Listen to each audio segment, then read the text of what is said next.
Hello, I'm Isaac Hayes III, founder and CEO of Fanbase, and I'm here with a very important message. We are at a turning point in the Black community where we must have equity in the apps we use that scale to billions of dollars. But this time, we own the infrastructure, we own the culture, and we shape the future. And Fanbase is the future. Fanbase combines the free functionality of Instagram, TikTok, and YouTube into an all-in-one platform built for the evolution of social media and monetization. With over 1.4 million users, that's real proof that we are shifting the conversation of tech ownership and equity for creators. So right now, I want you to go to startengine.com/fanbase and invest today. The minimum to invest is $399. That gets you 60 shares of stock in Fanbase at $665 a share. This marks a turning point in Black ownership of social media. If we don't take this opportunity to own social media right now, we will always be customers to our own creations. And that can't go on. So once again, go to startengine.com/fanbase and invest today. We must own the platforms where our voices live, our stories matter, and where our culture drives the world. Thank you. Folks, Black Star Network is here. I'm real revolutionary right now. Black power. Support this man, Black media. He makes sure that our stories are told.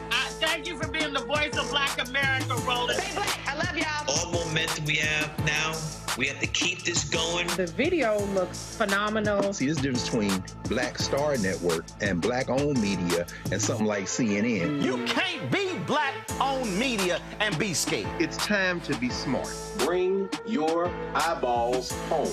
You dig?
Hey, folks, today is Tuesday, September 9th, 2025. Coming up on Roland Unfiltered, streaming live on the Black Star Network. I'm here at the Equal Justice Institute in Montgomery, Alabama. And so we are here in their Legacy Museum Annex here for a meeting of black strategists. I'll tell you more about that later in today's show. In Missouri, Republicans have passed a racially gerrymandered congressional map that removed the congressional district of Congressman Emanuel Cleaver. We'll talk with Congresswoman Yvette Clarke, chair of the Congressional Black Caucus, about this attack on black members of Congress. Also in today's show, Congresswoman Ayanna Pressley of Massachusetts, she is demanding that Federal Reserve Chair Jerome Powell address the rising unemployment rate of black women. She will join us on today's show as well. A New York pastor at Abyssinian Baptist Church is calling out MAGA Christians. We'll show you exactly what he has to say. And I keep telling y'all, these white Republicans are so focused and concerned about white births, white fertility rates. And so wait till I show you a conversation that MAGA Republican Charlie Kirk had with Laura Ingraham on Fox News. Also, folks, in our marketplace segment, art lovers, you're going to enjoy today's segment. Folks, there's a lot we're going to talk about. It's time to bring the funk on Roland Martin Unfiltered on the Black Star Network. Let's go. He's got it. Whatever the miss, he's on it. Whatever it is, he's got the scoop, the fact, the find. And when it breaks, he's right on time and it's rolling. Best believe he's knowing. Putting it down from sports to news to politics. With entertainment just for kicks, he's rolling. It's on go, y'all. It's Roland Martin, yeah. Rolling with Roland now. He's funk, he's fresh, he's real, the best, you know he's Roland Martin now.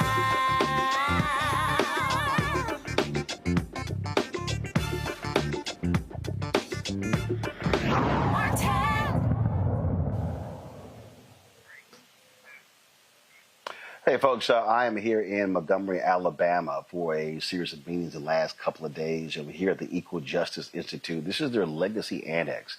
They've actually opened up their Legacy Museum, and they have, of course, also an amazing memorial dedicated to those people who have been lynched, as well as a sculpture park. And I wanted to purposely show you this here. So this is literally where we are. And so I'm going to step out of the way. So you see what this says on the wall here. You're standing on a site where enslaved people were warehoused. And this was an 8-year effort for them to get this property, to get this. And so if you come to downtown Montgomery, they have this facility, the Legacy Museum. Like I said, their sculpture park. So it's a whole lot that's here in Montgomery. And so we appreciate Brian Stevenson and his staff allowing us to be able to meet here the last couple of days. And so we certainly are standing on hallowed ground. Again, where enslaved people who, thousands of slaves that came through Alabama, coming through this particular place as well. In fact, they have a sign here that shows by 1860 in Mobile County, you had some 11,000 enslaved people of African descent here in Montgomery, some 21,710. And Natchez, Mississippi was 14,000.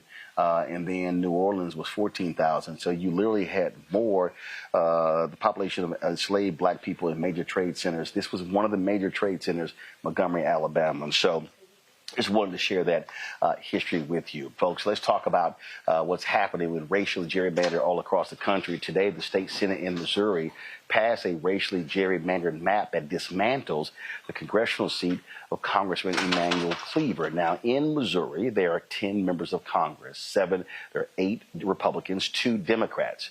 1 Democrat, Emanuel Cleaver in Kansas City. Wesley Bell is in St. Louis, and so they are destroying the district of Emanuel Cleaver to give them a 7-1 advantage, and so that's what is happening right now. So you see what's going on across. My apologies. They have right now. It's 8 members, 6 Republicans, 2 Democrats. This would give them a 7-1 majority. This is a statement released by Democratic Chair Ken Martin. He said Missouri House Republicans, following the lead of Donald Trump to rig the state's congressional maps, is corruption at its worst. Missouri House Democrats fought back every step of the way, including Representatives Reed, Folks, and Dean, who hosted a sit-in since Thursday to stand up for Missouri voters. The American people are fed up with Donald Trump and his Republican circus. Costs are rising.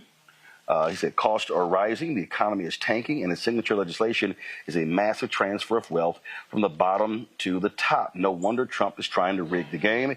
He knows Republicans can't win elections on their abysmal record.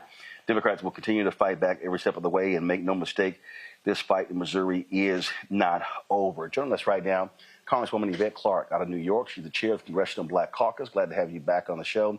Congresswoman, what you're seeing right now is literally an arms race. We saw, of course, Republicans in Texas following the lead of Donald Trump racially gerrymandered that state, getting rid of 5 Democratic districts, including 2 African Americans, 1 in Dallas, 1 in Houston. California Governor Gavin Newsom, he responded saying that he would be changing the maps there. We, of course, in your home state, Governor Kathy Hochul says she'll be moving to do the exact same thing there. And so at some point, where does this end? Where do black voters, of course, are being impacted? Then, of course, we have that Supreme Court case that could very well wipe out half of the Congressional Black Caucus. And so I have been trying to tell people there's a massive effort to defund Black America, and there's a direct attack on black representation in the United States as we speak. Absolutely. Well, first of all, thank you for having me, Roland. And let me just correct something. They are actually eliminating 4 black congressional seats, actually 5 in Texas. It's the 2 seats held by Jasmine Crockett and Mark Vesey in the area. 5 in Texas, but 2 black. Yes. Well, but they also there's also the 2 in the Houston area, the one that is represented by Congressman Al Green, and the vacant seat that was left vacant by the death of Sylvester Turner. So that we could lose 4 CBC members in this redistricting battle in Texas. And as you've rightly stated today, unfortunately, the legislature in Missouri moved to redistrict Congressman Emanuel Cleaver out of his seat in the Kansas City, Missouri area. And we're seeing these moves across the nation at the behest of Donald Trump in red states where Republicans hold the majority in their legislative body. So whether it's Indiana or Ohio, there has been this rush to a mid-decade redistricting, that all in an effort to try to give the House of Representatives an advantage on the Republican side for the 2026 elections.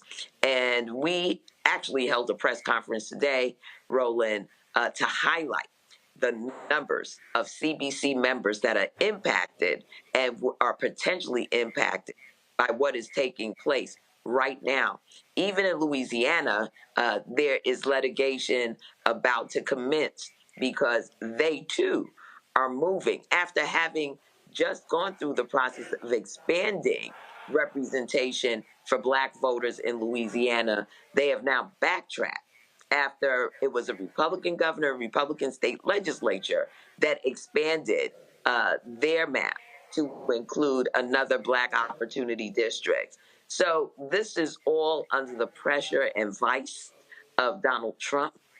But there's a willingness on the part of these Republican state legislators to do his bidding, all at the, unfortunately, at the demise of the representation of black communities across this country. And in Ohio, it's the Amelia Sykes seat, Representative Amelia Sykes, which is not a majority black district, but represent the values of the people in Akron, Ohio, and its environs, and they're trying to eliminate her seat as well.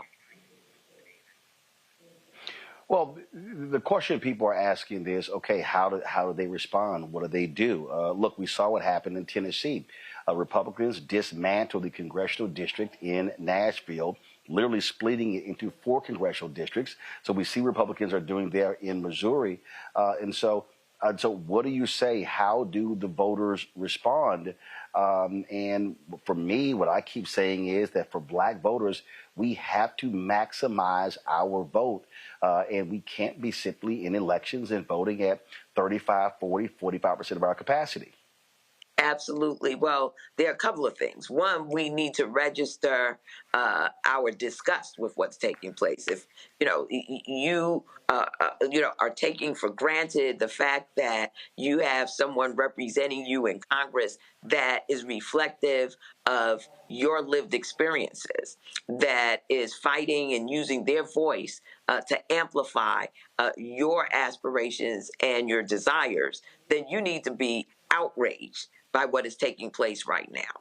It is very clear to us that the demise of the Republicans in these states is what they are running from. They know that they have passed some very unpopular bills, painful legislation that is now law, and that they're going to pay a price for it. And so they're trying to get out ahead of that by gerrymandering in a mid-decade and basically putting themselves in the majority, so they think, in perpetuity. And so we've got to fight back. Right now, there is a very important court case that is about to get started in Louisiana that will have implications across the United States, because what we recognize is that this is not gerrymandering just for gerrymandering's sake.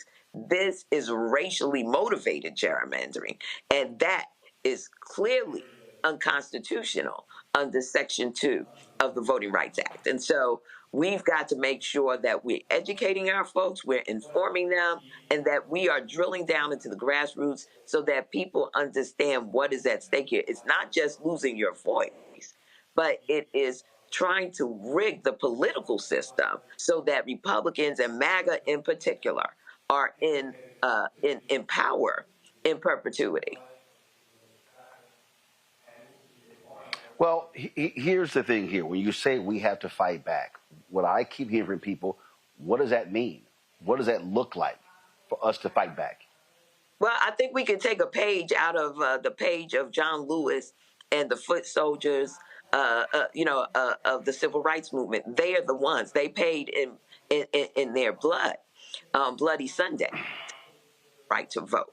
And so here we are in the 21st with facing the specter of disenfranchisement on multiple levels. Redistricting is just one tool that they've been using, but they're trying to eliminate vote by mail. They're trying to restrict voter registration and erect barriers to the ballot box. This is all in an attempt, again, to wrestle power out of the Black community to empower our adversaries who clearly are racially motivated in the work that in their movements politically. And so we've got to meet fire with fire. And that looks like going into our communities on the ground, having our civil rights organizations, their affiliates, our any organizations in our communities that are all about empowering our people need to make sure that they're educated, they're informed, that we motivate people, because I know that there's so much cynicism out there. There is so much misinformation and disinformation being consumed in our community that it's unfortunately to our own demise. We know that, the NAACP Legal Defense Fund will be in the courts, particularly in Louisiana. And when they're successful, that ultimately should have put a halt to all of the gerrymandering that's taking place, particularly in Texas, in Missouri, in Indiana, in Ohio. But we need to ratchet up, the volume of our dismay, our disgust of what is taking place. And we need to be in protest mode. Right. All right. Congresswoman Yvette Clarke, we appreciate you joining us on the show. Thanks a lot. Thank you for having me, Roland. Appreciate it. Folks, got to go to a break. We'll be right back. Roland Martin Unfiltered right here in the Black Star Network. Black Star Network, what's happening? It's your man, Kim. And look, my new single, Rock With Me, is on fire. We debuted as the #1 most added and greatest gainer at R&B radio. So look, I want you to go check it out at musicbykim.com. Listen to it, download it, tell me what you think about it. Also, make sure you sign up to be a part of my community so we can stay connected. At Music by Kim on all social media platforms. Thank you for rocking with me. And keep love on the one. 'Cause I want you to rock with me. We live in a strange world till the darkness falls forever. Baby, let's be the dawn. When it feels like it's taking me over, you're making me stronger, my sweet love. Next on the Black Table with me, Clarke. Immigrants lured off Texas streets and shipped to places like Martha's Vineyard and Washington, D.C. Believe it or not, we've seen it all before. You people in the North, you're so sympathetic to Black people, you take them. 60 years ago, they called it the reverse freedom rides.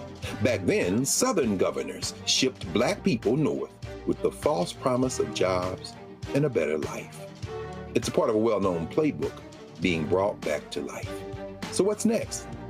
That's next on the Black Table, a conversation with Dr. Gerald Horne about this issue of the reverse freedom rides, right here on the Black Star Network.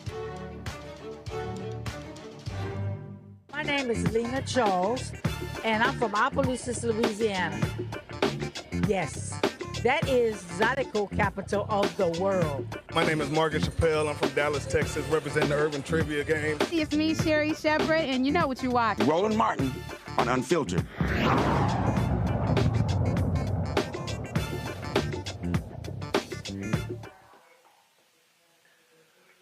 All right, folks, introducing my panel, Dr. Mustafa Santiago Ali, former senior advisor for environmental justice at the EPA, joining us out of D.C. Dr. Randy Bryant, she's entrepreneur, author, speaker, and creator of The Truthing Game out of Washington, D.C. Joe Richardson, civil rights attorney out of Los Angeles. Let me start with you, Joe. What we're seeing here, and I've been yelling and screaming and sounding this alarm for the longest, we are seeing a direct attack on every Black institution in this country. And we're going to keep saying this until Black folks wake up and realize this. What MAGA Republicans are doing, they are angry with what is taking place in the last 60 years. And so they are attacking Black politics, they're attacking Black economics, they're attacking Black academia, they're attacking Black health agencies, they're attacking every single thing. This is a complete effort to defund Black America. And people cannot act like this thing is normal. I mean, if I had to make a comparison, and I keep doing this, I mean, to be in this facility, the Equal Justice Institute, you talk about Reconstruction. What we saw in the period of Reconstruction, the aftermath, is what we're seeing right here. I've long said that the death of George Floyd marked the third Reconstruction. I kept warning people that this thing needs to last at least 20 years, a minimum of 20 years to truly be effective. The first two were shortened. Well, guess what? The third one didn't even last as long as the first two. And so in the aftermath of a Reconstruction period, there always was a vicious attack on African Americans. And after the first Reconstruction, 1865 to 1877, you saw the attack on Black political representation where they ran every African American out of Congress. What we are seeing right now is the same thing. A backlash, a vicious attack against Black America. Yeah, there's always a flip back with each and every one of these events that charts Black progress. And so here we are again, right? After Barack Obama and then eventually George Floyd, and now you see this flip back going on again. And so they're trying to flip it all the way back. And meanwhile, back at the ranch, if we're not voting the way that we need to, then it gets more difficult. I mean, voting is the most important battle line here. the idea that, and we feel like we're talking like we're broken records here, that we've lost blood, we've sacrificed blood, sweat, and tears for people to be able to vote, for our people to be able to vote. And the idea that someone could actually think that they're okay, Black person, okay, despite the fact of not voting. And this is not regular gerrymandering. You have some people saying, well, the Democrats do this all the time, this and that and the other. Not only is it, in the middle of the 10 years towards the census, but it is directly calculated towards getting rid of Black votes, Black voices, particularly not only because Black voices exist and they stand up for Black people, but because Black folks typically make the difference because of how well they vote together from a percentage standpoint between Democrats winning and losing elections. And so that's what they're trying to do. So, I'll be in D.C. a couple of weeks, and it'll be interesting to see what's left of the African American Museum, what they're trying to take away, how they're trying to take away history, tell different stories. I'm sure it's amazing you're sitting where you are, Roland, because this is exactly the kind of thing that they want to treat like it doesn't exist. And so we do have to wake up, understand what it is that's actually going on, that this is a direct attack on Black folks, Black things, Black history, Black culture, Black contributions. You keep filling it in. And at the same time, understand that attacks on constitutional rights involving any and everyone affect us all. Sure, we're focused. We ought to be focused on what is affecting us. But listen, if they can go walk down the street, arrest this person, that person, without charges, without constitutional basis, then that's bad news for all of us. We're going to have Congresswoman Ayanna Pressley coming up next, talking about challenging the Federal Reserve when it comes to more than 300,000 Black women losing their jobs. A little bit later in the show, we're going to have Congressman Al Green talking about access to capital and money flowing to Tier 1 Black banks. Randy, that's what people don't understand. I don't think people really fully comprehend what our world will look like. When you talk about, you have some 67 members of the Congressional Black Caucus right now. If the Supreme Court, with the gerrymandering, okay, you're going to lose 2 in Texas. You're going to lose 1 in Missouri. That's 3 right there. They're trying to take out 1 in Ohio. Ron DeSantis ran through his maps that took out one of the districts in Florida. If the Supreme Court ruling, and look, we just saw Supreme Court yesterday give the green light to racially profiling Latinos in California. Listen, if this Supreme Court says, yeah, you know what, we're balancing race-based districts, half of the Congressional Black Caucus is wiped out. And all the people who love complaining about the CBC this, the CBC that, do you understand what will happen if you lose half of Black members of Congress? That's what people have to fully comprehend what's going on. I resist being an alarmist, but it's absolutely time to ring the alarm. I mean, we are being viciously attacked. And he is trying to ensure, or the whole Trumplicans are trying to ensure, that Black people don't have a voice, that we have no representation, that we have no say-so. And that is absolutely scary. We see what's happening already as it is, where they are passing laws that allow them to completely discriminate against us without any sort of due process. What I tried to tell people about yesterday's ruling, if they're saying that they can do race-based stops, nothing else needs to make them want to could go after somebody but someone's race, or that they're speaking Spanish. If someone essentially does not look American, their very narrow view of what an American is, we absolutely should know that we are in danger. They will look at a Black person and say, this Black person doesn't look American or seems like a threat. And then when you go back to the gerrymandering, when they're saying, we think that we could lose, because they know Black people, when we are united and fired up and focused, we get out there and vote. And so what they're saying is, because they're losing, they could lose, they say, well, let's just change the rules. Let's just change the maps. And so our votes will get lost, and anybody that represents us will be lost. And so we're in big trouble if no one is fighting for us. There are no voices for us. So yes, it is time to ring the alarm, and for all of us to wake up and raise hell.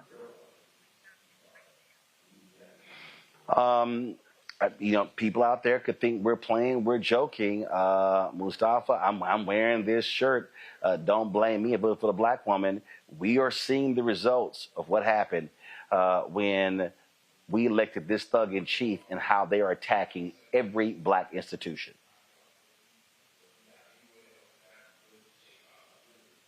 Define democracy in many of our communities across our country. These folks aren't playing, but they continue to play in your face, and folks just continue to allow it because they keep thinking, well, it can't get any worse. It can't happen to me.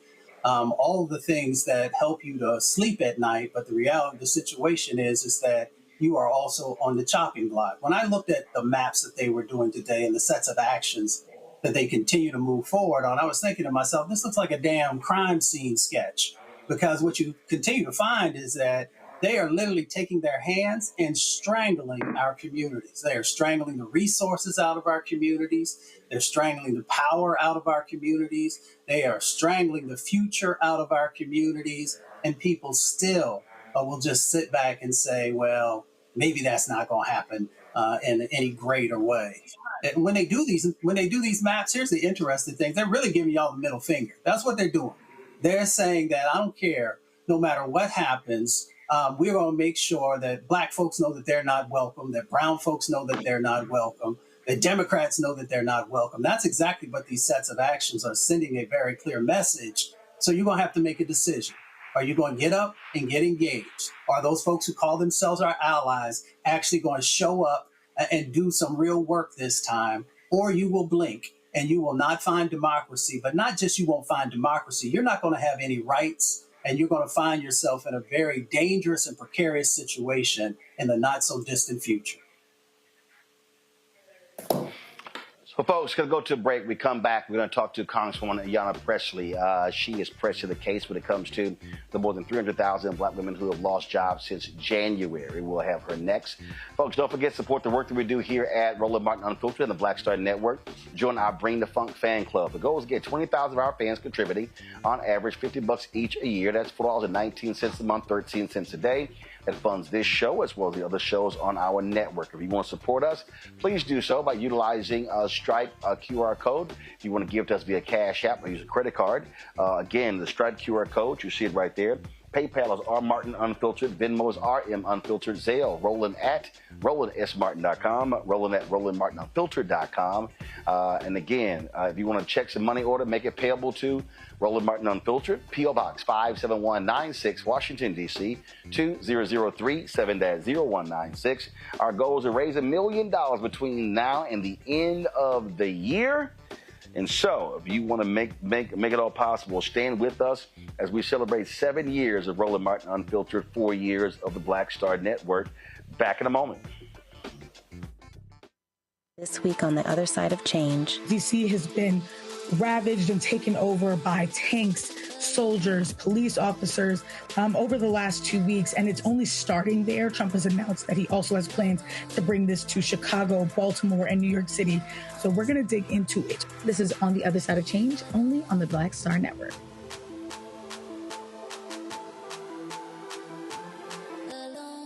Next on A Balanced Life, here on Black Star Network, we're talking what it means to be a balanced young adult and turning 21. I know 21 is one of those ages where you think you're grown. You can do whatever you want. The law says that you can. But what are you packing in your 21-year-old toolkit that will allow you to not only survive, but to thrive? You have every right to make whatever decision that you want to make, okay? Because you're grown. Don't go out here and do something and then want to come back and expect somebody else to clean it up for you. That's all this week on A Balanced Life with Dr. Jackie here on Black Star Network.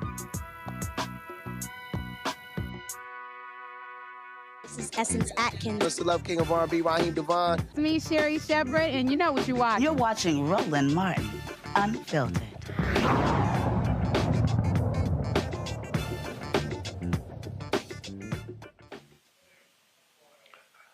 Folks, Houston Congressman Al Green has always stood up for African Americans and black banks. Well, during a congressional hearing, he advocated on behalf of those banks saying they should be getting Tier 1 funding. Here's what he had to say.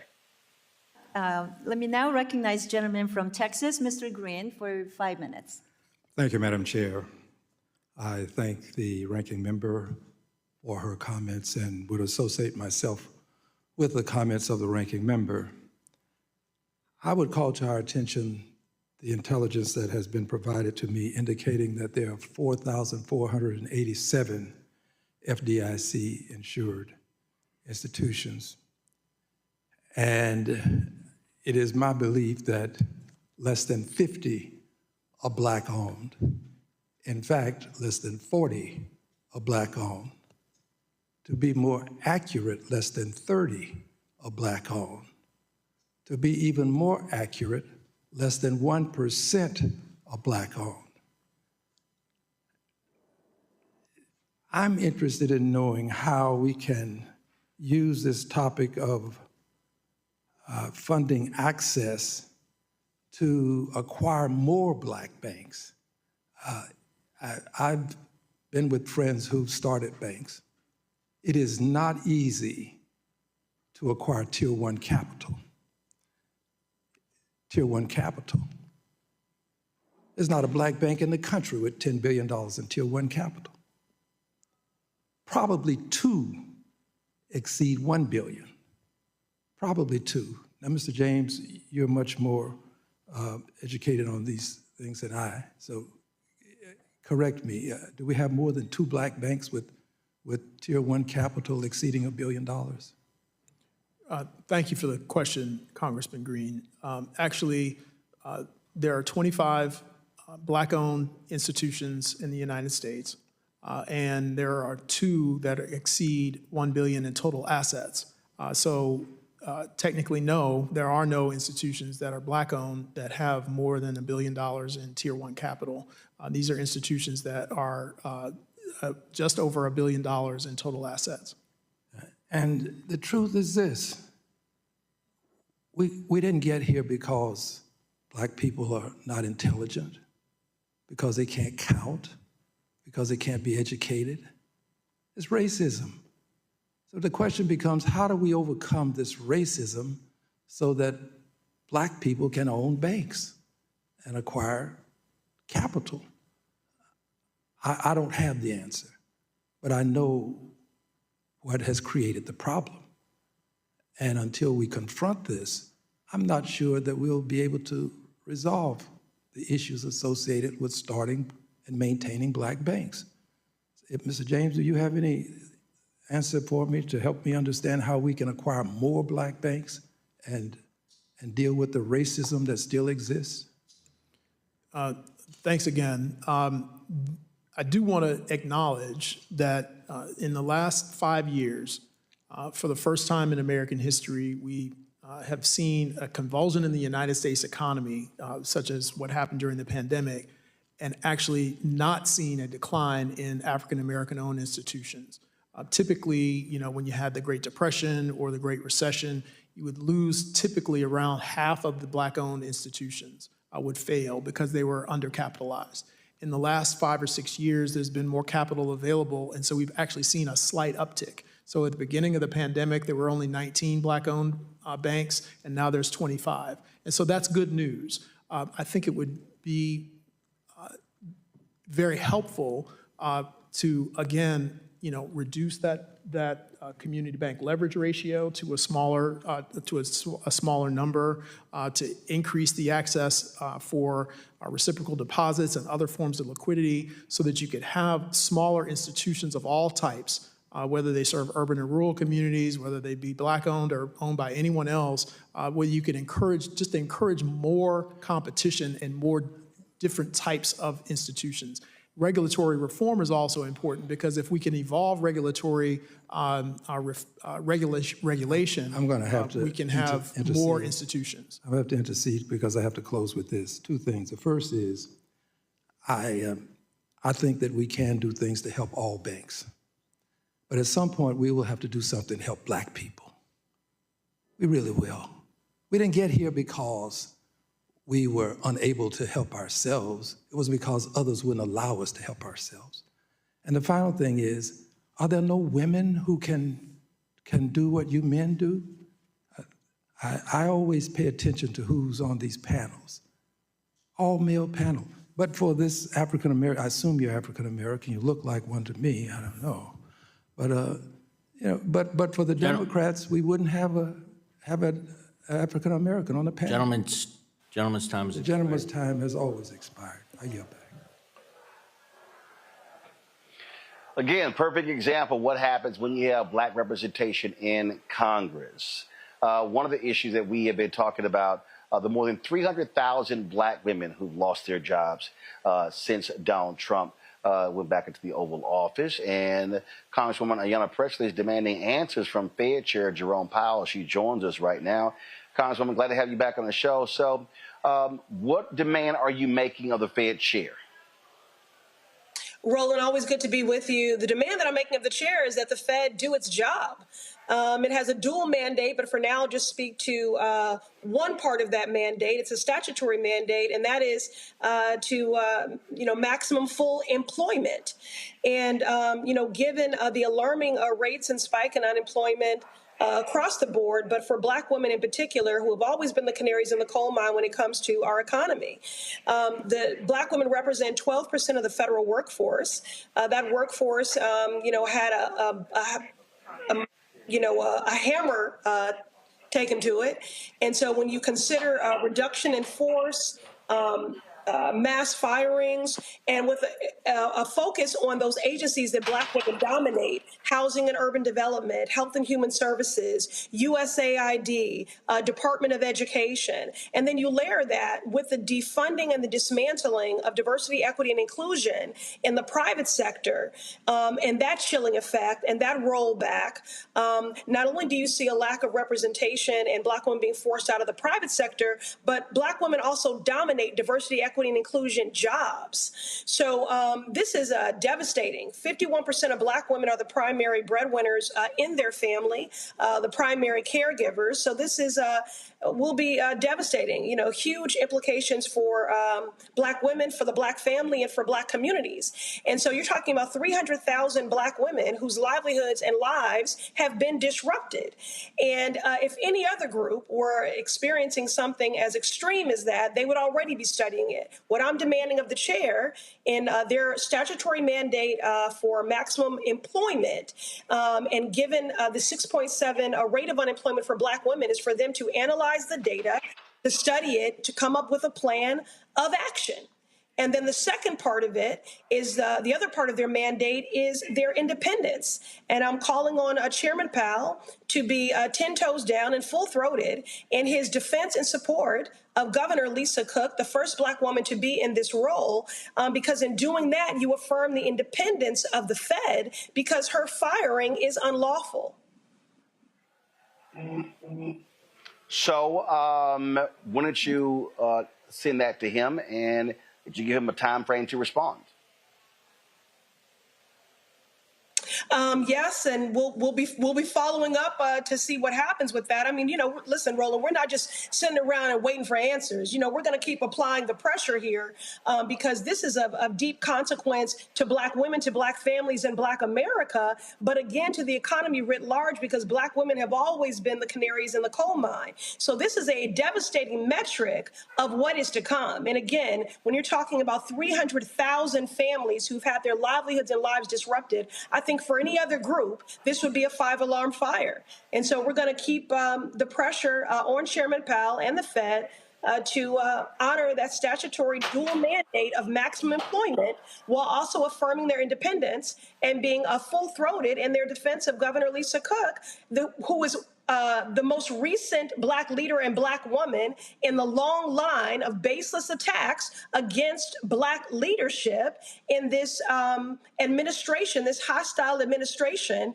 is giving obsessed. It is just anti-blackness on steroids everywhere we go. They are looking to decimate black wealth, to roll back black gains, to dilute the black voice, to disenfranchise our political power at every turn. I was meeting with some allies recently, and I said, we named the attacks on the immigrant community. We named the attacks on the LGBTQ community. We named the attacks on women. I'm going to need you all to name the anti-black racism that is rampant in this administration and pull up in a meaningful way to confront it. Yes, we are experiencing the harm disparately, and it is not indiscriminate. It is very precise. It is very targeted. So any person of conscience should be linking arms with us and applying pressure in all the ways that we are currently. Questions from my panel. I'll start first with you, Mustafa. Congresswoman, it's good to see you. We know historically there are a number of actions that have been put in place all the way back to the Black Codes and Jim Crow and the Freedmen's Bank collapse. How do we make sure that the investments that we need are actually there, but also the regulations to make sure that there's real enforcement in that space? Well, if you mean specifically to this, I mean, what I'm focused is a little bit of an echo, y'all, so just bear with me here. The strategy in this moment, it is litigation.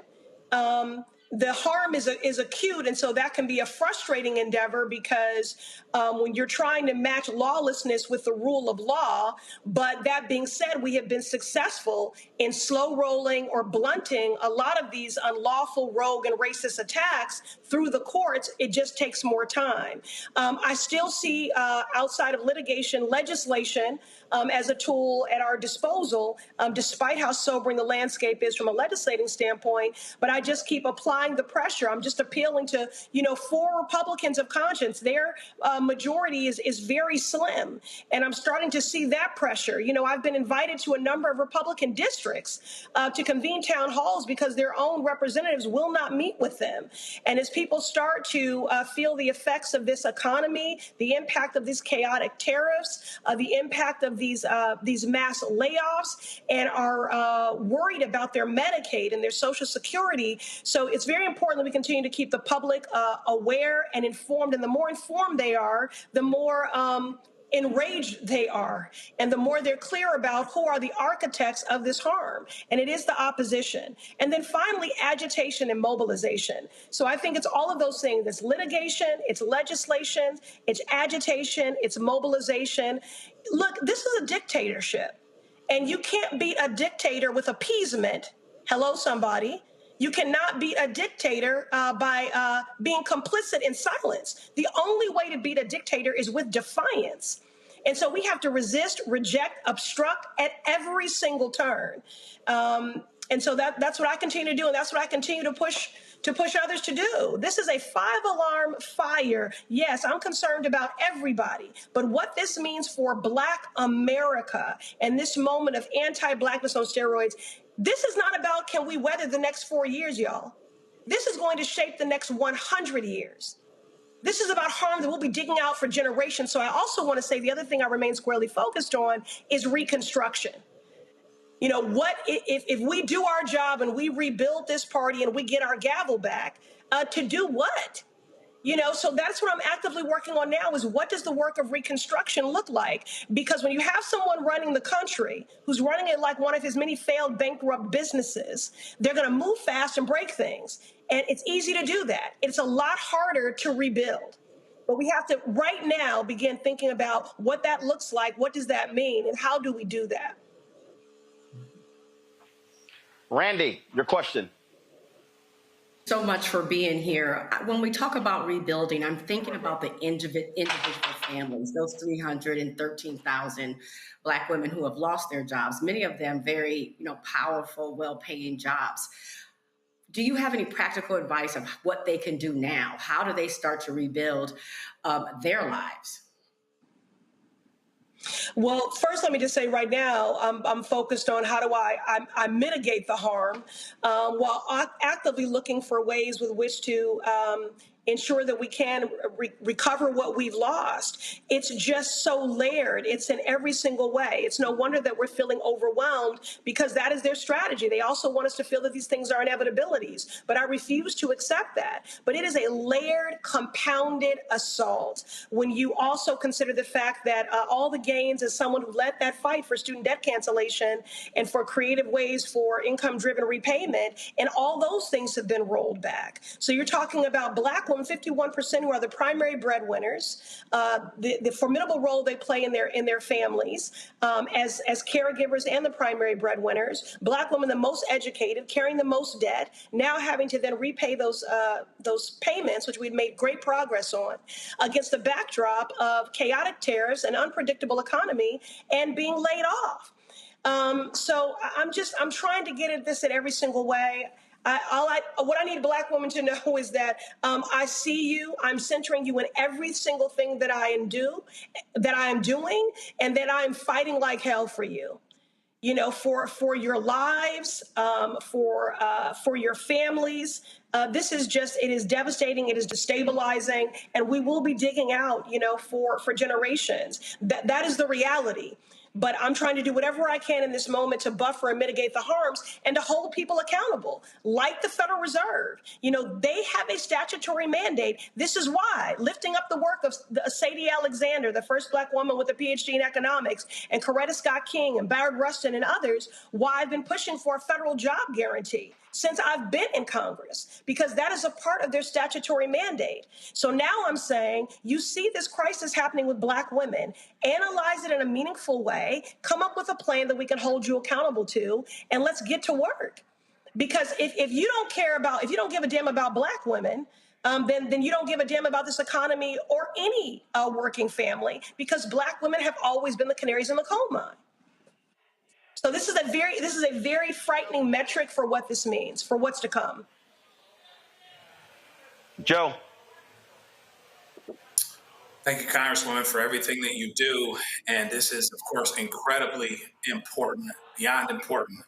Time to sound the alarms, et cetera.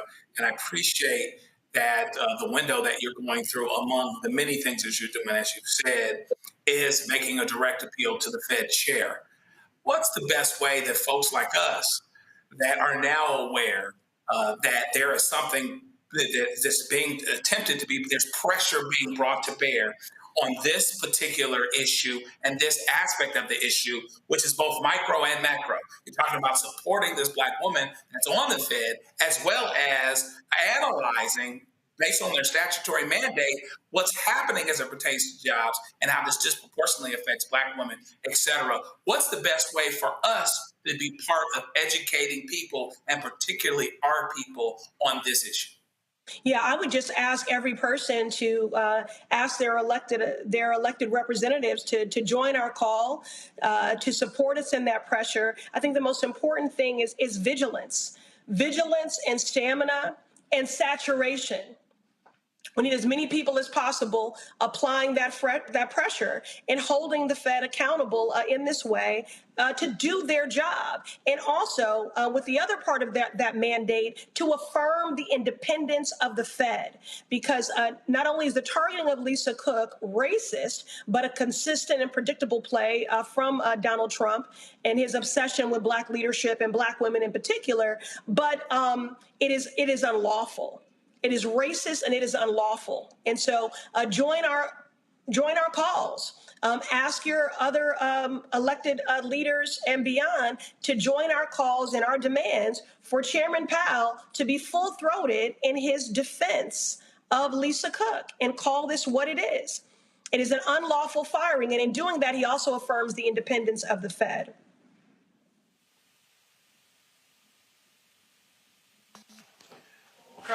One of the things that, again, really since the inauguration, I have been very consistent in saying to this audience that there is a massive effort to defund Black America. And there's a wholesale attack on Black America. That Donald Trump and this administration, Republicans in the House and Senate, absolutely don't like Black people, don't support Black people, want to strip away voting rights of Black people, representation of Black people, jobs of Black people, economic gains of Black people. We already see the Supreme Court ruling against affirmative action in schools. But I'm going to tell you right now, that ruling the other day regarding allowing ICE to use racial characteristics to stop and detain Latinos, Black people, look, Latinos are going to have to operate like Black folks in South Africa did, carrying around basically these passports showing who they are. Listen, if they allow that, they can allow that to happen to black people. We can't act like we somehow are exempt from this nasty, crazy, deranged right-wing administration and equally complicit Supreme Court. Oh, I completely agree. I mean, this is the time for solidarity, and we have to be intentional, in that way. I mean, again, even if Black America and brown folks will feel the harm the most, the point is this harm is coming for everyone. And so solidarity is key. There was a practical question asked earlier about, how best to support Black women. While we're doing litigation, legislation, agitation, and mobilization, I want to really encourage people, organize, to get old school. We need to organize our blocks. We need to organize our neighborhoods. We need to stand up mutual aid infrastructure. I understand it can never meet the gap. It is not the infrastructure that is big enough to supplant the work of a federal government or, a full-paying job. But we have to take care of one another, and we're going to need mutual aid to do that. And so I do want to encourage folks, to get to know your neighbors, to lean into community, because that's the only antidote to this chaos and this uncertainty. And I also add, since I do serve on the bipartisan task force on AI, I'm also closely following the impact of AI and the future of working on Black women in particular, because 21 Black women represent maybe 21% of those workforces that stand to be the most impacted by AI. All right, Congresswoman Ayanna Pressley, always a pleasure to have you on the show. Thanks a lot. Thank you. All right, folks, lots more to break down here on Roland Martin Unfiltered, so y'all stick around for the second hour. We'll be right back. Don't forget, support the work that we do. Join our Bring the Funk fan club. Our goal is to get 20,000 of our fans contributing on average $50 each a year. That's $4.19 a month, 13 cents a day to support our show. That money goes to support staff and our travel and hiring additional people to cover the news that matters to you. If you want to give via Cash App, use a Stripe QR code. You see it right here. You can also, of course, PayPal's R Martin Unfiltered, Venmo RM Unfiltered, Zelle, Roland at RolandSMartin.com, Roland at RolandMartinUnfiltered.com. Also, checks and money order, make it payable to Roland Martin Unfiltered. Send to P.O. Box 57196, Washington, D.C., 2003 7-0196. Also, if you want to support us, get our Roland Martin Unfiltered Black Star Network gear. Y'all see, I'm rocking a shirt. Don't blame me. I voted for the black woman. That's it right here. So check this out. This is what it looks like right here. So we have this shirt, of course, in a T-shirt, in a hoodie, in a crew neck as well. So go to shopblackstarnetwork.com, shopblackstarnetwork.com for you to get your Roland Martin Unfiltered Black Star Network swag. We'll be right back. Next on the Black Table with me, Greg Carr. Immigrants lured off Texas streets and shipped to places like Martha's Vineyard and Washington, D.C.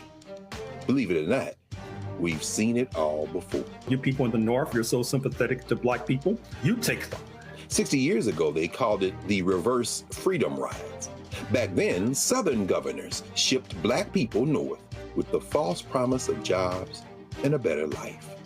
It's a part of a well-known playbook being brought back to life. So what's next? That's next on the Black Table, a conversation with Dr. Gerald Horne about this issue of the reverse freedom rides, right here on the Black Star Network. Hello, I'm Isaac Hayes III, founder and CEO of Fanbase, and I'm here with a very important message. We are at a turning point in the Black community where we must have equity in the apps we use that scale to billions of dollars. But this time, we own the infrastructure, we own the culture, and we shape the future. And Fanbase is the future. Fanbase combines the free functionality of Instagram, TikTok, and YouTube into an all-in-one platform built for the evolution of social media and monetization. With over 1.4 million users, that's real proof that we are shifting the conversation of tech ownership and equity for creators. So right now, I want you to go to startengine.com/fanbase and invest today. The minimum to invest is $399. That gets you 60 shares of stock in Fanbase at $665 a share. This marks a turning point in Black ownership of social media. If we don't take this opportunity to own social media right now, we will always be customers to our own creations. And that can't go on. So once again, go to startengine.com/fanbase and invest today. We must own the platforms where our voices live, our stories matter, and where our culture drives the world. Thank you.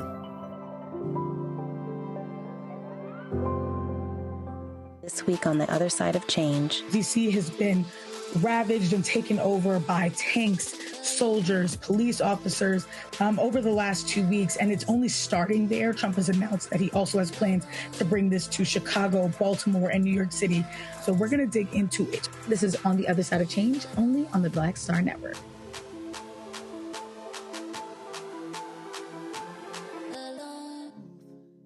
Black Star Network, what's happening? It's your man, Kim.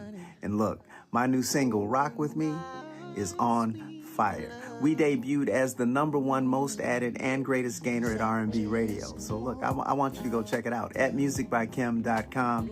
Listen to it, download it, tell me what you think about it. Also, make sure you sign up to be a part of my community so we can stay connected. At Music by Kim on all social media platforms. Thank you for rocking with me. And keep love on the one. 'Cause I want you to rock with me.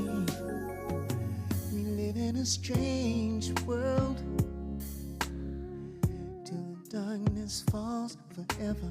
Baby, let's be the dawn. When it feels like it's taking me over, you're making me stronger, my sweet love. Me, Sherry Shepard, and you know what you're watching. Roland Martin, Unfiltered.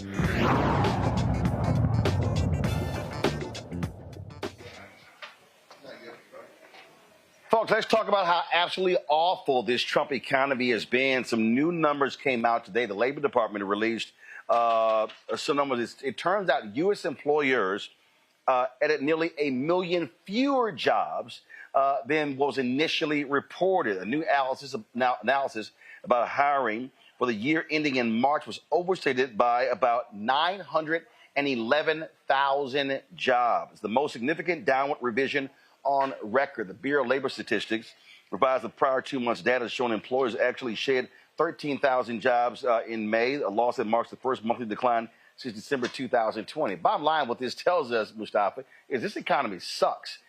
And Donald Trump, many people, he was elected because of the economy. Well, guess what? We tried to tell folks that he was not going to be great for the economy. And so his tariffs are showing us that had a more devastating impact on the economy even earlier than expected. And if people think that, oh, that's just a 1 month bump, no.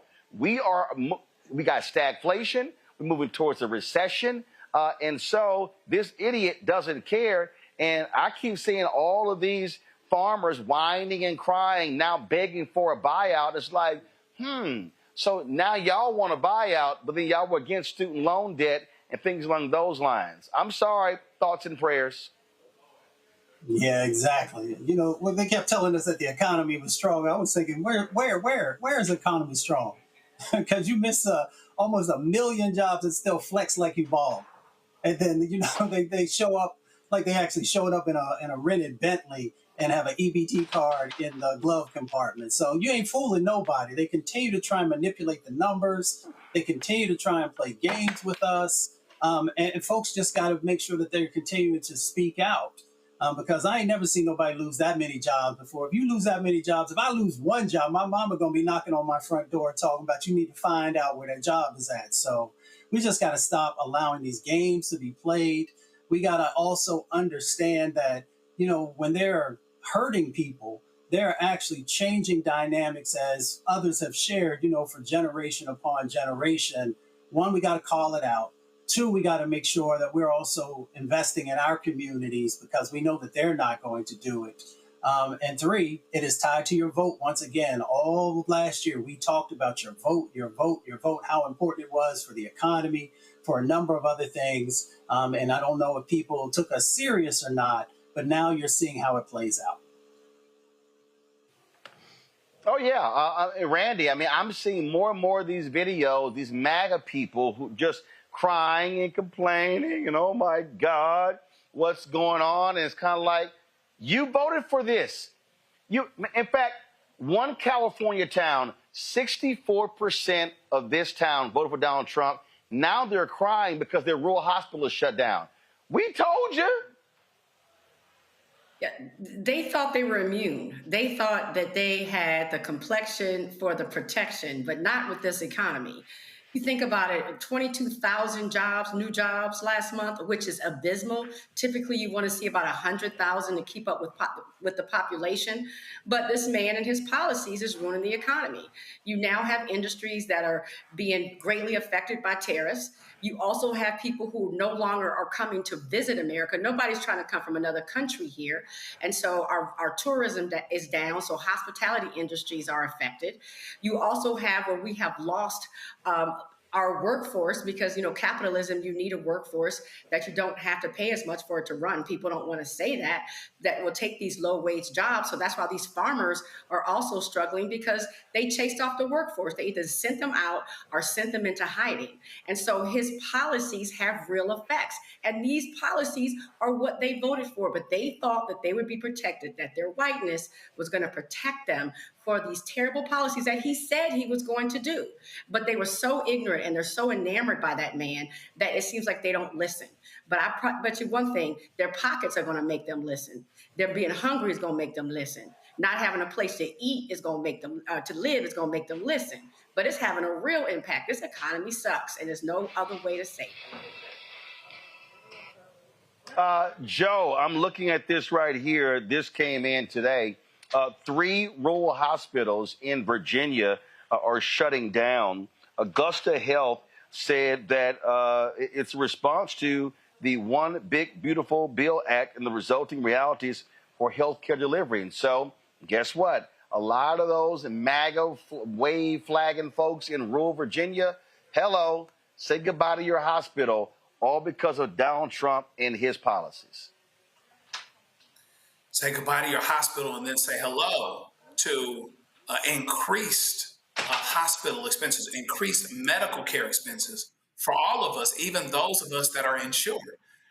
People that are in emergency care that can't get regular primary care, they're going to show up somewhere. That's going to be covered, quote covered, but ultimately it has to be paid for. And so that's going to continue a vicious, terrible cycle. We're going to become sicker, right? Less people are going to go to the hospital. By the time they go to the hospital, it's going to cost more and be more on an emergency basis. And it's going to continue this cycle that's going to cost more money for all of us, right? Healthcare is not going to go down. It's not going to be more expensive. You're not going to have better outcomes when people in rural areas can't get care, when there's more crowded hospitals in other areas, or because there's less hospitals in a rural or some other area, you're going to have more people seeking care. You're going to have a whole lot of chaos that's going to result. And it's going to continue. And it's going to be very, very hard to unwind. It's very hard because eventually what will happen is what's starting to happen. You see with the loss of jobs that the economy is contracting. The economy is contracting. We won't be able to turn this around and bring money back to bear that we have lost because the economy is contracted. People aren't shopping, people aren't buying, et cetera, et cetera, et cetera. So it's going to continue to be this cycle that's going to continue to affect those that are the least of us and those of us that thought we had our thing on a string. Those of us that thought that we were doing well and that Trump was our guy are going to suffer a very, very severe situation, and there's going to be no sympathy forthcoming related to it. Again, we told all these people this was going to happen. And Randy, to your point, they thought it was going to be somebody else. They thought, oh, we're going to own the libs. And it's like, you're an idiot because it's going to impact you. The grocery prices, the food prices. We saw this before the last time. He screwed farmers and $25 billion in American taxpayer money had to bail them out. So they were shocked it happened again. It's just called a sequel if this was Hollywood. Well, their racism makes them blind to logic. Their absolute racism makes them blind to logic. And so all they focus on is what he's going to do against everyone else. And so they got excited when he talked about getting the illegals out of here. They got excited when he went on an attack against DEI and affirmative action and, anything woke, as he called it. They got excited and they thought that they were part of the chosen people, that this boy who was this guy, this orange person who was born as a millionaire, got $1 million loan from his dad to bail him out on a few occasions, really has some relation to them, their Midwest or South or farmer values. And he doesn't care about them, but they do not get that. Their racism, I'm telling you, makes people delusional. It's an absolute sickness that completely melts any ability to think logically, because he's told them what he was going to do. Project 2025 said what he was going to do, but they did not think it would affect them because of racism. And what gets me, Mustafa, is just a blatant lie. Donald Trump was on a radio show this morning saying, we have no inflation. Prices are down on just about everything. Prices are way down on energy. Dude, you're lying. He's literally lying. And these MAGA idiots, they just go, oh, I guess you're right. Well, that's also the responsibility of the press, right? Because they continue to allow him to share things that aren't true. They don't ask the probing questions. They don't make sure that there's a follow-up afterwards to bring the facts forward. And then we also have a responsibility. When I say we, I mean the American public. Because if farmers are catching all of this hell, then they need to make sure that they are continuing to speak out against policies that are not working for them. For the folks who work in the healthcare arena, they have to pull forward not just the statistics of people who are getting sick and who are dying, but also the folks who are now going into bankruptcy because they can't afford it. People who are going into the grocery store, you should take your phone and you should record all those prices that are there when you walk outside of that supermarket with 2 bags in your hand and it costs over $100.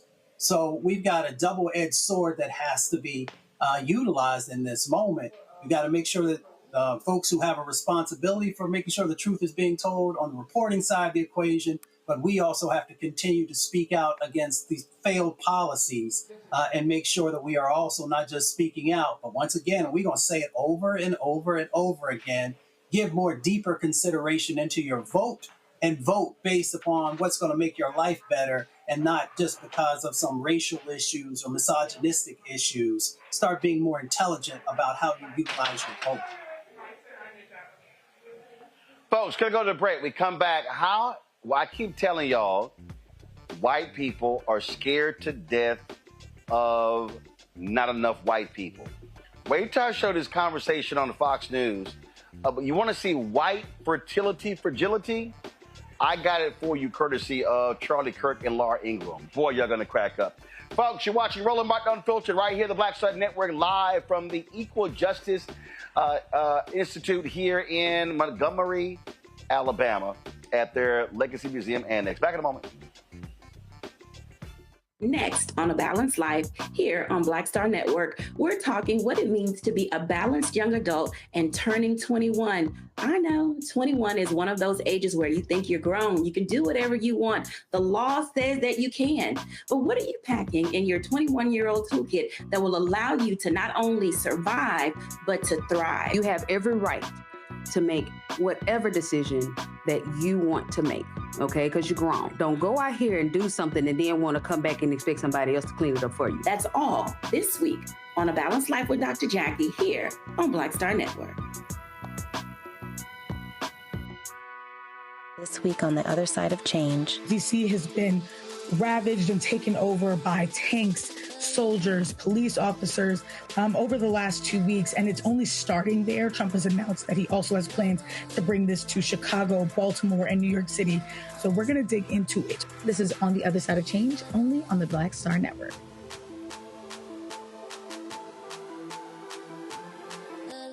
Farquhar, executive producer, Proud Family. You're watching Roland Martin Unfiltered.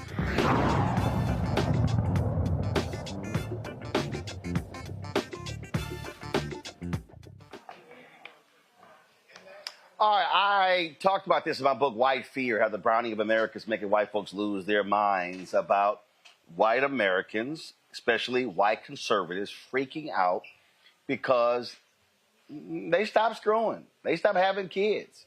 And so Elon Musk, he's always talking about declining white birth rates. And see, they always talk about women, but they really mean white women. When they say birth rates, they really mean white birth rates, not black, not Latino, not Asian, white birth rates. So white nationalist Charlie Kirk was on the white nationalist Fox News network talking to white nationalist host Laura Ingraham, and this was their discussion about fertility rates.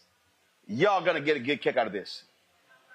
What is going on with women and not wanting to prioritize family?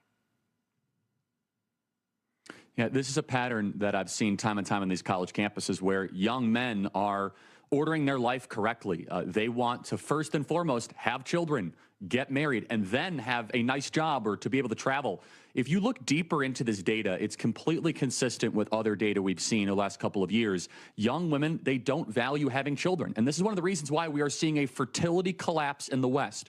We're seeing less and less young people get married. We're seeing more and more people go into their 30s to have children. Now, mind you, this is starting to change the last 18 months especially. We are seeing a little bit of a turning of the corner, if you will, as the country is starting to get more into traditionalism and young people are starting to go back to church.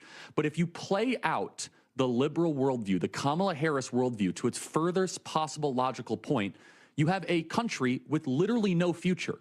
When you play out the logical endpoint of President Trump's agenda of where young men voted for him, you have one of lots of children, increasing communities, and you also don't have a need then for mass immigration. And this all kind of ties together. Trump voters, young men, they want family, children, and legacy. Young women who voted for Kamala Harris, they want careerism, consumerism, and loneliness. That is a dramatic divide that is going to play out in our politics for the years to come. Okay, I just need y'all to understand what you just heard there, okay? First of all, you have Laura Ingraham talking about, women and families. And you got Charlie Kirk talking about how these women don't want to get married. He's talking to one of those white women. Laura Ingraham ain't never been married. Probably nobody wants to marry her ugly ass, but she ain't never been married. Now, she later adopted 3 kids, but she ain't never been married. So here's Charlie Kirk complaining, talking about women, really white women, and working and trying to say it's Kamala Harris. How about Laura Ingraham? You're talking to one of those white women. And I need y'all to understand, whenever you hear them say women, declining birth rates, blah, blah, blah. Y'all, I'm telling you, they're talking about white people. And what did he say? Well, if we tide turns, and then we won't need immigration. What are they saying? White people. Y'all, that's what all this is about. It's about white people.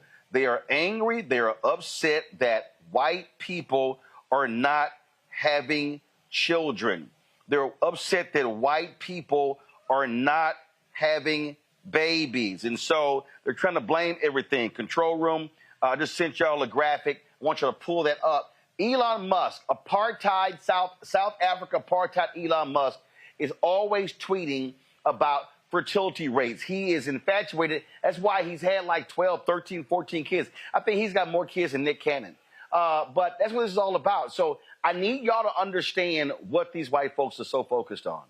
They cannot handle the fact that America is going to be a nation that has a majority of people of color. They cannot handle it. They are scared to death. The Charlie Kirks of the world and the Fox News, Laura Ingraham, they're trying to say to white people, hey, we need y'all to have as much sex as possible. And so when you hear him say, these men, they want to go to college and they want to travel and get a good job. No, what they really are saying, and this is what the Charlie Kirks of the world can't handle, and let's be honest, I mean, what white woman wants to get with Charlie Kirk? Seriously?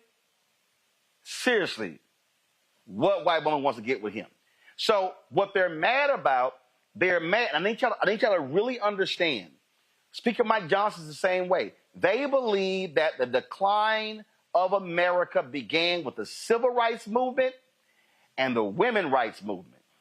They believe that no-fault divorce. These white men, Charlie Kirk, Mike Johnson, and a lot of these conservatives, they want white women to shut up, lay down, get screwed, kick out a whole bunch of babies, stay in the kitchen, cook, clean, that's what they want. And they don't want to use the right language. Joe, it's clear as day what they're trying to do.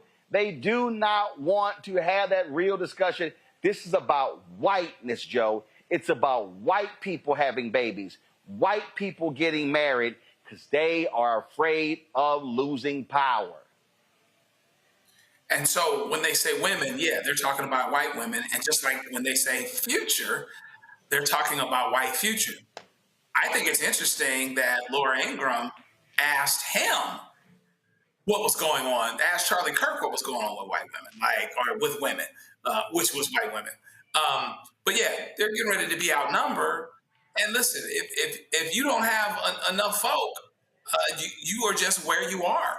And the fact of the matter is, we're just going to continue on to this thing, and it's going to burst, because the fact of the matter is, you're going to be outnumbered. That is going to happen, just like you are outnumbered in the rest of the world. That'll continue to be the case. And the more you try to subjugate people that are going to become a majority, that's just going to create pressure and tension that's going to make this thing blow up.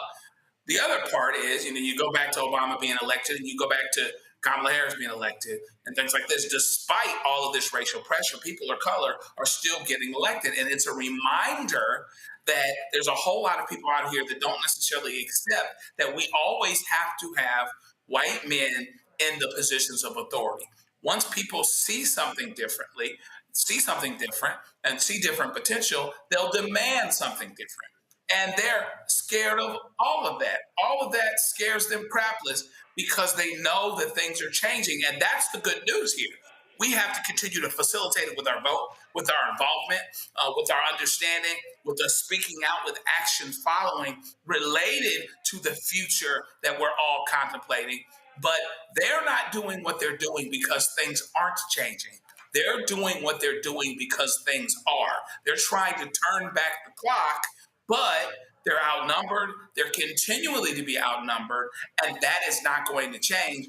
And to your point, yeah, they don't know quite how to deal with it. Yeah, Randy, when they say make America great again, they really mean make America white again. They really mean make America when white women stayed in the house with housewives and were birthing babies and greeted their white man when they came home with an apron on. That's what they want.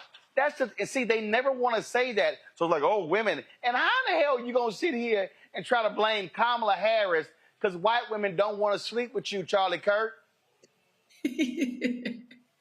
Right. No, that is not Harris's fault that he is not attractive to women. It's so funny. They absolutely are terrified at the browning of America. One, I hate to tell them this, but it's too late. That bus has already left the station.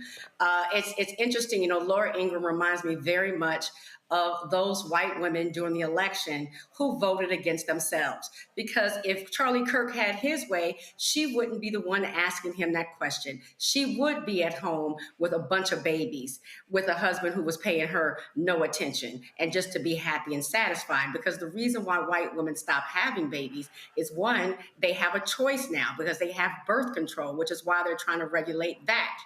They also had career options and going to school. So it wasn't like they were doing it because having these babies because they were happy.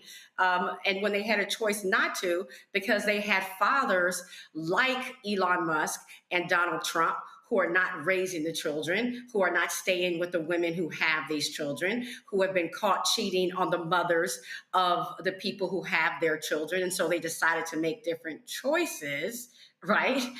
This is where it's all falling apart. They're making a different choice because, yes, they want white women to stay at home and be pregnant and stop this browning of America because the numbers are what the numbers are. And they're scared about what's happening in the United States. If they looked at the world, it's been over for them in the world. So they just need to grin and bear it. But right now, for them to just have this last-ditch effort of trying to get people to have a whole bunch of babies is going to fall on their faces. And Laura Ingraham should be ashamed of herself. Laura Ingraham, all the women like her who voted against their own interests because they voted for a party who wants to completely make them lose rights over their own bodies just so they can use them as breeders. Well, I mean, don't nobody want Laura Ingraham ugly ass. I mean, let's just be real clear, okay? All right, so, you know, like whatever. So, but Mustafa, so check this out. See, Elon Musk is always tweeting about these stats, these birth stats. And so he put out this graphic here, the state of global fertility. Fertility rate by country in 2023, births per woman. So if you look at this graphic right here, so here's the deal. So below 1.0 is red. So there are very few places in red you see right there, okay? Now, you see the pink? That's 1.0 to 1.9. You know what that is? That's Western, that's Europe, that's the West, that's the United States. You see, that's a lot of South American countries. But here's the piece. Look at that blue. Look at that powder blue. Look at that cobalt blue. And look at that dark blue. What do you see? Africa, Africa, Africa, Africa. And that right there is what is scaring them to death. The reason they are now complaining, Mustafa, about immigration in Europe, because it's black immigrants. And now they're complaining. I'm like, wait a minute, y'all colonized all them countries. Now y'all mad they're coming back at you? And so that's what they're angry about. They do not want to see black and brown immigrants. They want whiteness. And I'm sorry, I keep telling people, excuse me that white people in America stop screwing. Excuse me that the French and the Germans and the Brits and the Irish and the Italians, they all stop screwing and having kids. What's the song? It ain't my fault. What time is it?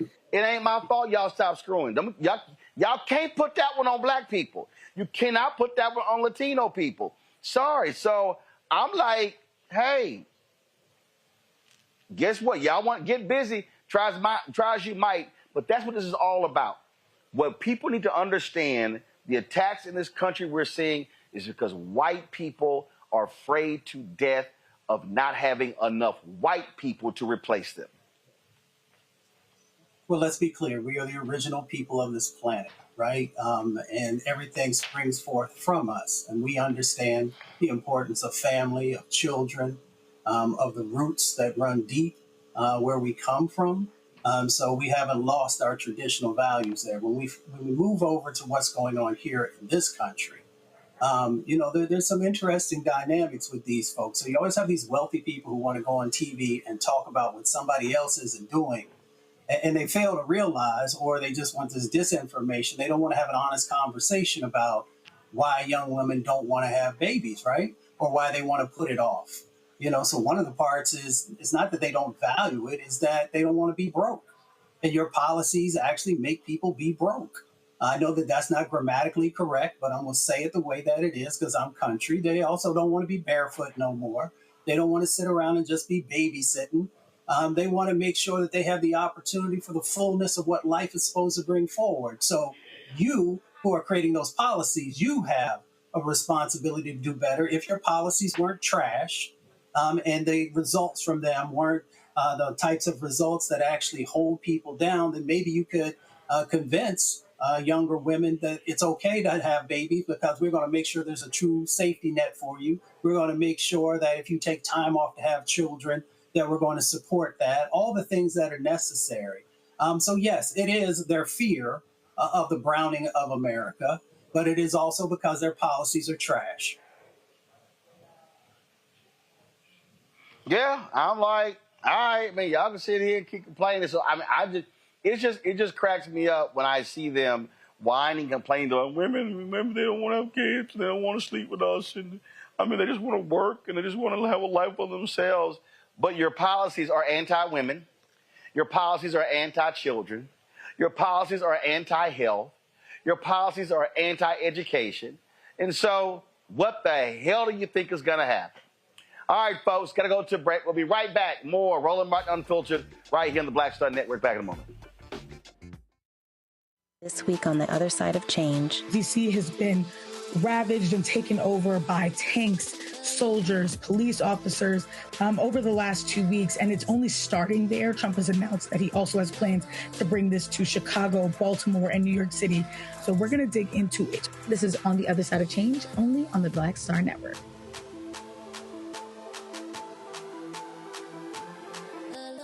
Next on the Black Table with me, Greg Carr. Immigrants lured off Texas streets and shipped to places like Martha's Vineyard and Washington, D.C. Believe it or not, we've seen it all before. You people in the North, you're so sympathetic to black people, you take them. 60 years ago, they called it the reverse freedom rides. Back then, Southern governors shipped black people north with the false promise of jobs and a better life.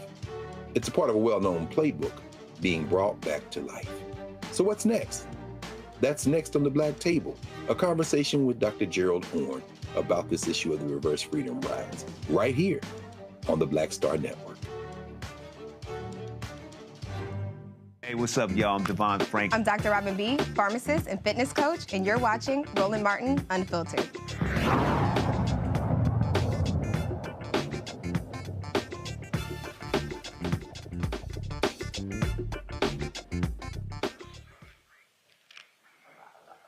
Folks, a lot of black preachers out there who are speaking truth to power in terms of what's happening with this white nationalist in the Oval Office. One of them is the pastor, Abyssinian Baptist Church. I came across a clip of this sermon by Dr. Kevin Johnson, and I said, you know what? We need to show a little bit more. So he says it like it TI is regarding the twice impeached, criminally convicted felon-in-chief Donald Trump. Check it out.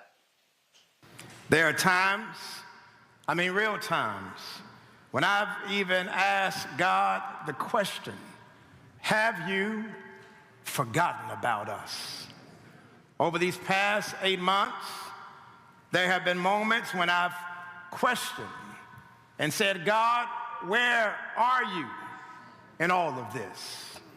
In fact, if I'm really honest with you today, since January of 2025, there have been times when I feel like we're on this journey all by ourselves. We can't seem to find our Jewish brothers and sisters to support us. We can't seem to find our Hispanic brothers to support us. And even though we warned and we told people what was in Project 2025, nobody seems to have listened to us. Every time we turn around, this president is doing all he can to hurt us, to damage us, to intimidate us, to frustrate us, to upset us, to irritate us, to aggravate us, to anger us, to discourage us, to dampen us, to depress us, to dishearten us, to terrify us, to threaten us, to marginalize us, to exclude us, to diminish us, to silence us, to destroy us. And I want you to know he's even trying to erase us. Beloved, when you look at what's taking place in America, and when you look at how these ICE agents are coming in, they couldn't wear a COVID mask, but yet they'll wear masks when they come into our communities. They're invading our cities and invading our neighborhoods. Yes, there is a sense of this systematically dismantling the very workforce. Beloved, when you hear that there are federal workers who are losing their jobs, don't you know that there have been black families who have sent their children to school and gone on to get a degree all on the federal government's back? That's the least they can do because we helped build this country.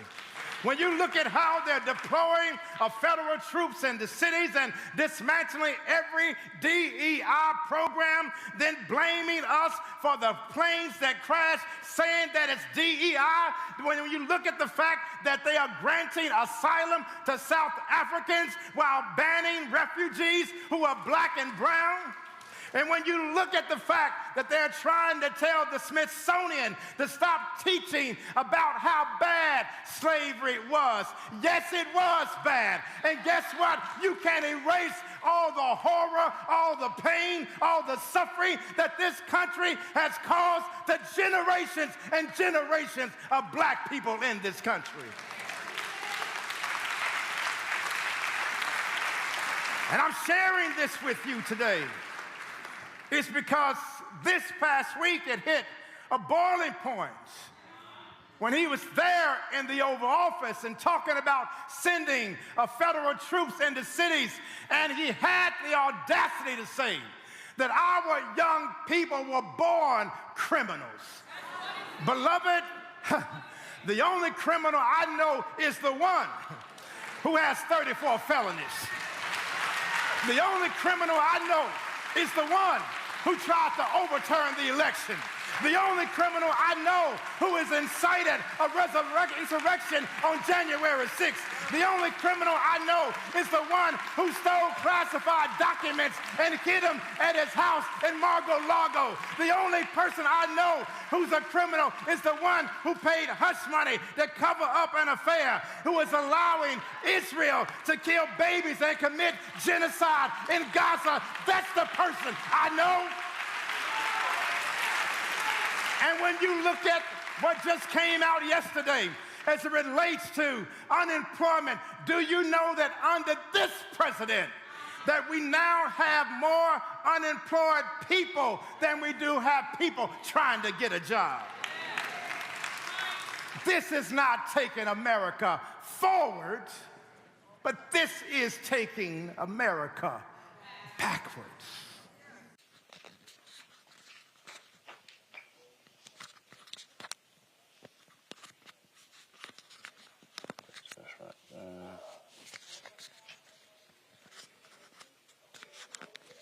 That works. That's fine.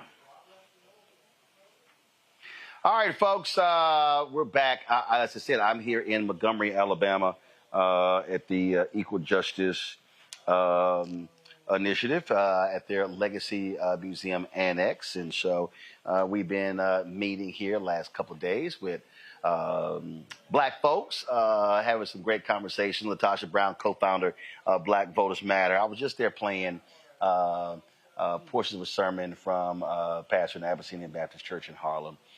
He's been using the pulpit calling out Donald Trump. And earlier I had a Congresswoman Ayanna Pressley on, Congresswoman Yvette Clarke, and all talking about just this moment we're in. And we've been talking about this, that people need to understand that there is a massive attack on every black institution. That's right. And look, I love to dance, you love to sing, but a lot of our folk are so fixated with boots on the ground, not realizing they trying to put boots on our necks. You know, I think this is a moment for us to really realize, I mean, if people really just plug in, everything is actually attacking our communities right now. If you look at just the headlines in the last week, around 300,000 women, black women, losing their jobs, their federal jobs. Why is that important, right? And when you're looking at our unemployment rate being double what the national rate, why is that important? It's approaching pandemic levels. Pandemic levels. And what's interesting is black women are like the canary in the coal mine, that ultimately it is indicative that there's a major problem going on in the labor market. Black women actually participate in the labor market higher than any other women. So when you're looking at what's going on with black women, that is telling us what's happening, going to happen, and is happening already in our communities. And then how are we going to respond to that? So the bottom line is what we're seeing happen. And then we got to think about it. He went D.C. Like, let's think about who's in D.C. Let's think about the mayor and leadership of Chicago. First, L.A., let's look at which LA. was targeting Karen Bass. That's right. Then D.C., Muriel Bowser. Now Chicago, Brandon Johnson. That's right. And it's just going on a list of, okay, give me a black mayor. Let's see who I can go hit. That's right. And so we got to really realize what this moment is. We can't be so disconnected to not understand that not only are the policy under attack, but our bodies, our physical health, we're under attack. When you look at this bill and how these cuts in Medicaid are going to impact us, right? When you look at how this attack on these cities, there's a reason why black elected officials, right? These cities that are led by black, part of it is pushing the boundaries to see how far I can go. And I also want to think around, you know, as we're talking about these elections, you know, people, I talk to folks, Roland, and I was like, well, why? Well, elections don't matter. Elections always matter. And see, that elections matter. Here's what kills me, and I say this all the time. You are not going to find white folks saying, hey, y'all, that vote thing don't do nothing for us. They ain't saying that. No. Now, there's some white folks who don't vote, but it's amazing how a lot of us are listening to people who claim to be doctors and activists or in who concern about the community, who are literally telling us that stuff don't matter, ain't nothing gonna change. That's right. And the truth of the matter is it's sensationalized. And that's just not true. Every single aspect of our lives is impacted by public policy. Right. So the truth of the matter is there's nothing from how much money you make to where you live, where you can get a mortgage. All of those things are set by public policy. And who are elected officials, they're policymakers. Now, let me say this. I understand people's frustration. Right. When we're out in the communities, yes, we are frustrated because we know that there's more that we deserve that we should be getting. Right. And you want to see the results of your votes. Of your votes. But we also need to understand that sometimes we also have to use this as a harm reduction strategy, that when people are coming for your community, you have to use every single tool available to stop them. You also, when people, you can't let folks attack your community and there's no consequences. And voting in itself is not enough, but it is certainly a consequence. I think what we need to also think about is this next year's election is going to be critical, not just for the place of, okay, who gonna get in office. That's important, but it has to be a vote of resistance. We have to get out in massive numbers and let folks know, everybody, that we're coming for you. If you come for us, we're using every single tool available to us to push back and to hold folks accountable. We are willing to do anything to protect me and mine. The marker that I've been using, the target goal I've been using is 70%. I'm saying, folks, if the goal should be at a minimum voting at 70% of our capacity. And so when you just do simple math, if there are 100,000 eligible black voters and they're registered, if we vote at 40%, that's 40,000 people voting. We vote at 70%, that's 70,000.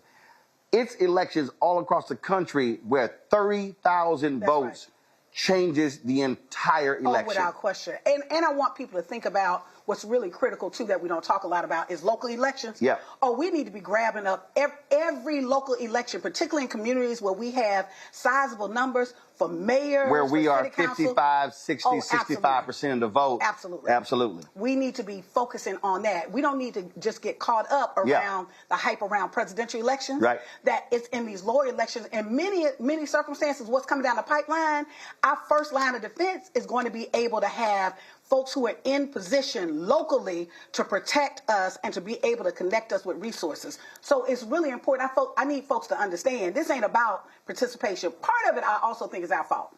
Part of it has been our fault of really focusing on to participate. You need to participate because folks died for you, and all of that is true.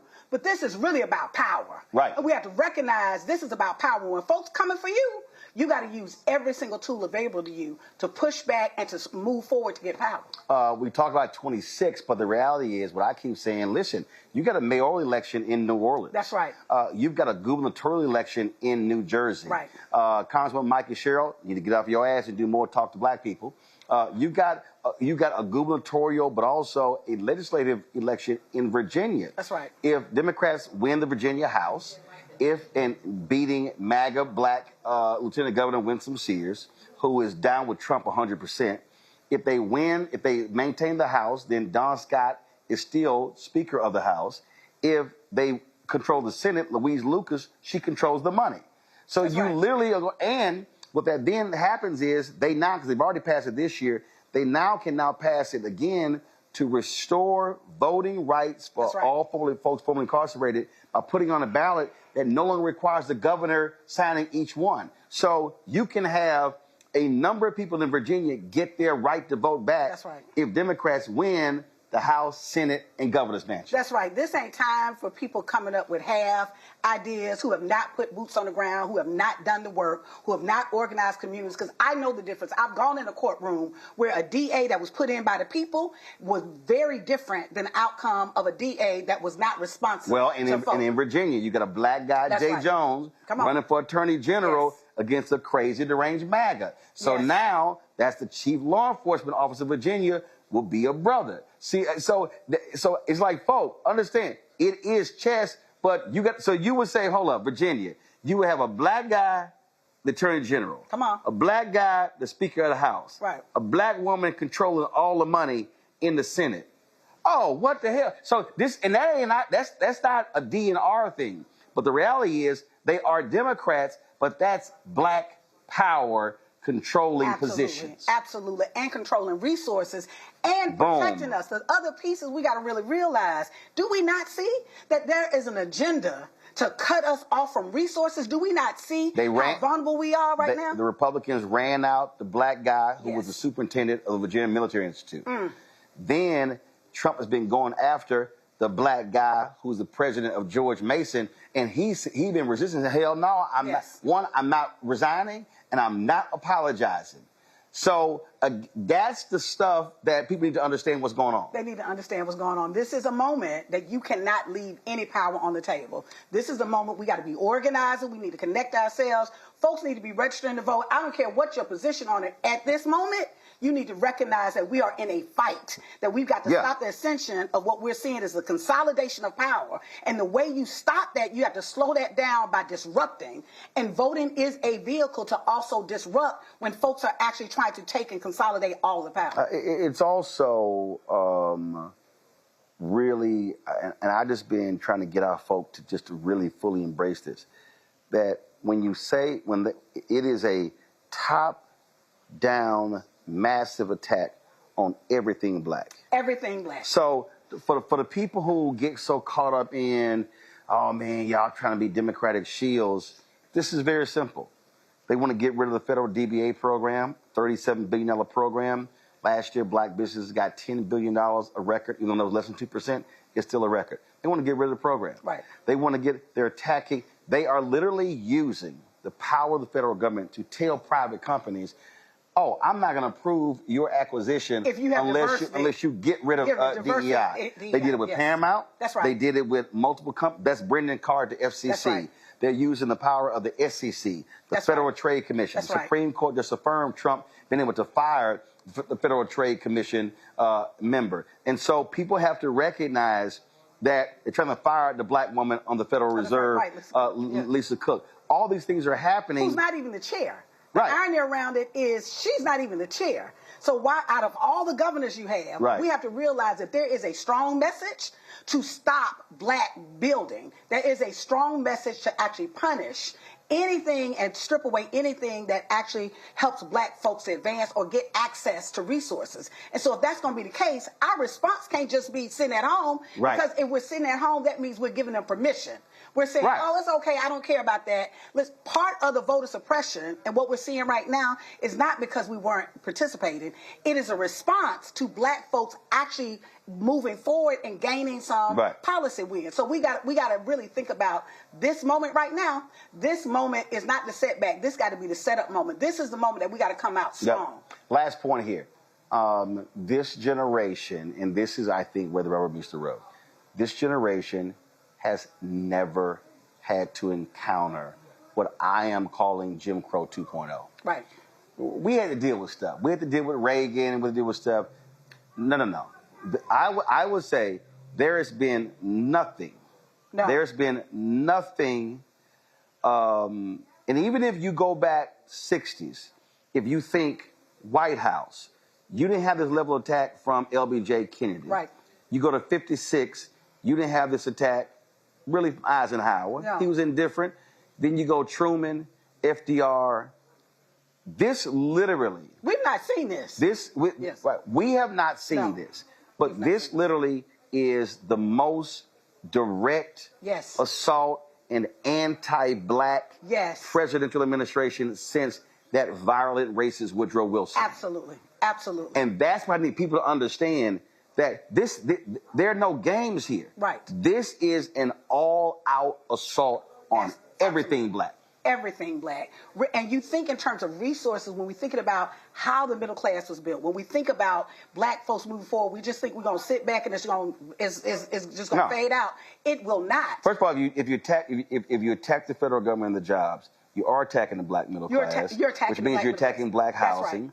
Then you attack black giving. Yes. Then what they're now doing by attacking with the companies, they're now freezing the resources that are going to nonprofits. So you that are going to. That's right. I mean, see, folks don't Black even understand how this thing is. Yes. How it is impacting everything downstream. That's right. There is an anti-black agenda. Do not fool yourself. There's the evidence. It's not even like behind closed doors. Right. It's in our face. Oh yeah. Oh, they real public. I mean, last week, Senator Eric Schmidt of Missouri, Republican, Lord, yes. gave one of the most racist speech. People got to look at it. He literally, no, we did it. We showed it 3 times last week. He literally said, "Our ancestors did. It was for them and us. Right. Nobody else." He was saying this thing was for white people. You know, the irony around that is who built this country, and also the irony around, so you believe that black folk, that we are existing in this country for the pleasure of just serving you? Like, we've got to wake up and recognize that even God gave a duck enough sense to take care of his ducklings. We've got to protect our communities at all costs. Even if you don't even believe in, okay, you're not excited about voting. I don't need you to be excited. I need you to be focused on, I'm going to do what it takes to build power and to protect my community. And I don't think that that's the only way. Yes, we've got economic power. We got all of, but we cannot fool ourselves to think that voting does not matter when the people who are being put in position are making policies that are impacting our families every single day. Like, we've got to be sophisticated enough to really recognize that I've got to stop you at all costs, and this is critical in this moment. That's it. Latasha Brown, co-founder, Black Voters Matter. We appreciate it. Last thing, y'all, and I keep saying this here. We also have to fund our institutions. We do. Y'all heard me say, listen, if you want to give a campaign, that's fine.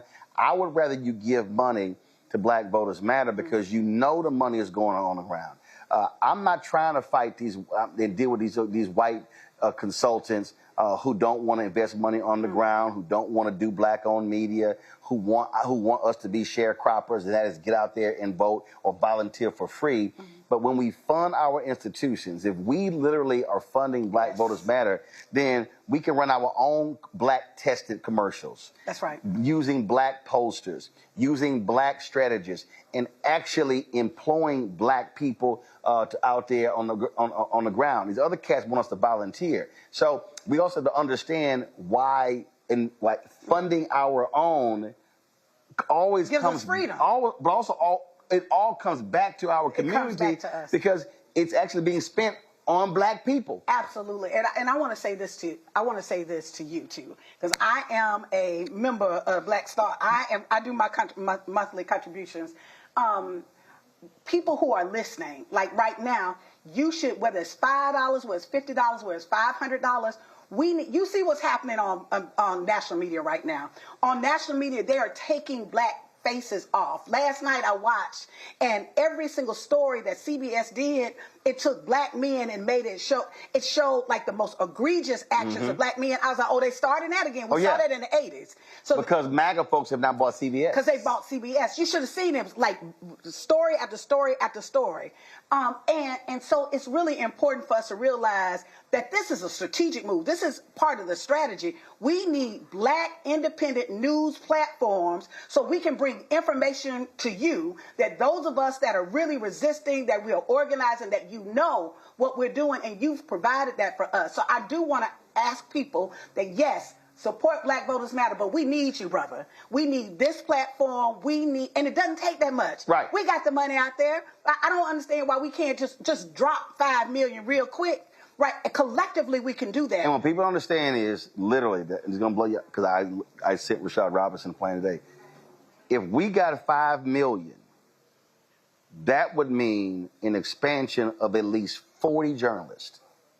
Yeah, that means that we would literally have the largest black journalist newsroom in America.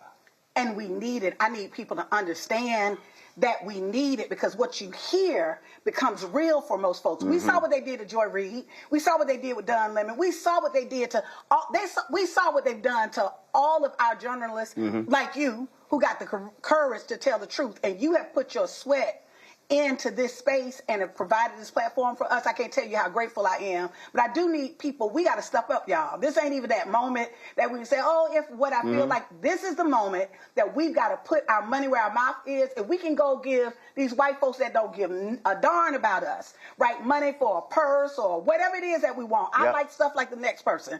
We can take some money and invest in platforms so that there's not a blackout in the information that we get. That's it. Absolutely. Kathy Hughes said, information is power. Information is power. So is voting. Amen. Tasha, we appreciate it. Thank you, brother. Folks, on that note, we told you we celebrated 7 years on September 4th. Our goal was to raise $1 million. Tasha put it at 5. So here's the deal. This is how you do it. If you want to contribute via Cash App, use the Stripe QR code. You see it right here. Just point your phone to it. The Stripe QR code. PayPal is R Martin Unfiltered. Venmo is RM Unfiltered. Zelle, Roland at RolandSMartin.com. Roland at RolandMartinUnfiltered.com. And a whole bunch of y'all send checks and money orders every week. I appreciate it. I said, of course, make it payable to Roland Martin Unfiltered, P.O. Box 57196, Washington, D.C., 2003, 7-0196. Coming up next, our shop, BlackStarNetwork.com marketplace. Back in a moment. Black Star Network, what's happening? It's your man, Kim. And look, my new single, Rock With Me, is on fire. We debuted as the #1 most added and greatest gainer at R&B radio. So look, I want you to go check it out at musicbykim.com. Listen to it, download it, tell me what you think about it. Also, make sure you sign up to be a part of my community so we can stay connected. At Music by Kim on all social media platforms. Thank you for rocking with me. And keep love on the one. 'Cause I want you to rock with me. We live in a strange world till the darkness falls forever. Baby, let's be the dawn. When it feels like it's taking me over, you're making me stronger, my sweet love. This week on A Balanced Life with Dr. Jackie, we're talking all things entrepreneurship. Whether you want to jump right in, take a leap of faith, or you've just been thinking about it for a while, we're having a one-on-one candid conversation with Dr. Tierney, our level up coach and YouTuber of the amazing Hey Sugar. So let's talk about entrepreneurship. Before you jump out here, know that it is some work that goes into it. And not necessarily the work in the business itself, but some inner work. That's this week on A Balanced Life with Dr. Jackie on Black Star Network.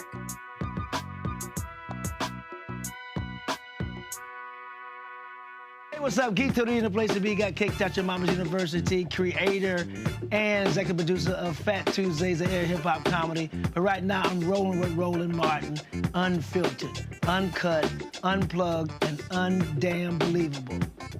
You hear me?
All right, then. So I'm still having some audio issues right here, but we're going to make it through.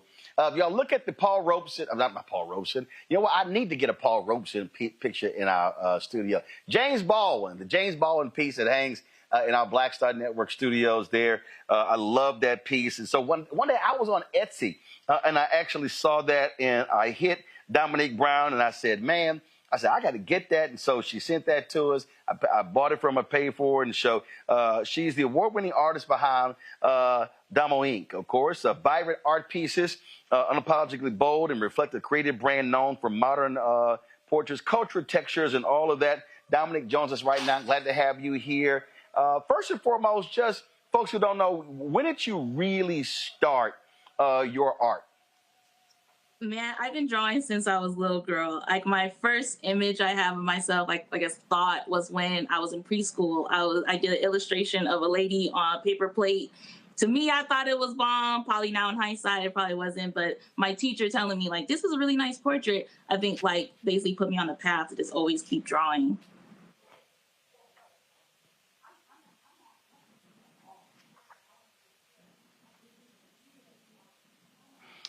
Now, art for many people is very personal, and there are different styles. What really attracted my attention was the vibrancy of your pieces. Some people are a lot darker as well. And so explain why that is a part of your signature in terms of these really vibrant works of art. I think for me, I grew up in a very vibrant house. Like my parents had art all over the home. We had figurines. Every Christmas, they're always buying me art supplies. Like I've always been around color. Like my house is colorful, as you can see. I think for me, I think it's really important to bring that into people's spaces. I think obviously like people, I guess like you probably even look at, like let's say if you have a kid that grew up in a beige room compared to a kid that was born in a colorful room, the kid that was in that colorful room is creative, has thoughts behind, they're just like more artistic. So I think that's why I push that in my artwork of just kind of basically inspiring people to be creative. Let's go to some questions from my panel. Let's see, who do I think really is it? Well, you know what? I'll start with you, Randy. You know, you got some art pieces there, and you always talking about how cultured you are. I think you just bougie, but go on right ahead.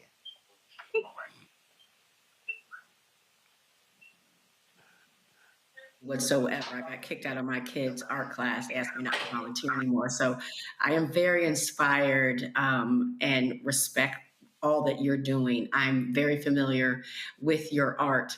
Let me ask you a question. When you said, I want to be an artist and this is the living I want to make, how did your parents react? Because I feel that sometimes because, you know, Black Americans, we've had to live in a kind of a place of fear, and we talk about get that good job with benefits. We sometimes are confined and don't feel like we're able to go out and really use our creativity. So was it easily accepted? I like that point that you made. I think I was blessed when my parents were always pushing me. I said like one of the big things that my parents did was my mom, she was taking off from work on Saturday to drive me to USC when I was in high school so I can start taking art classes.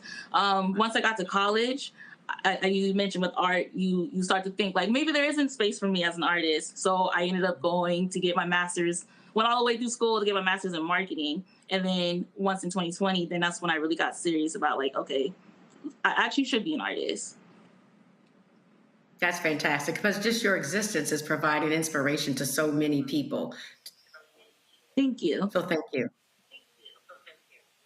Mustafa. Yeah, well, congratulations, sister. I'm a huge fan of Jacob Lawrence and the work that they were able to bring forward. And their work is all over the place. If there was one or two locations where you would want your work to be, where would that actually be? I honestly love seeing my artwork in retail. I think especially now with all the rollbacks, I think this is a very integral time to where I want my artwork to stay there.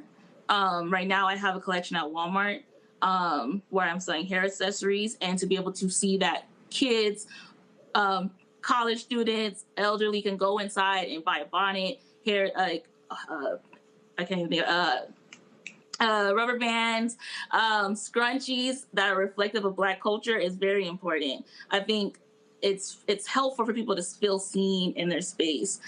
So now we're seeing retail pull back on a lot of Black-owned businesses, And we don't have that no more. We kind of have to go online. So I kind of want to be able to still be able to be in retail over the coming years so people can continue to feel seen. Another place as well, I think it's really good for me, has been in campaigns.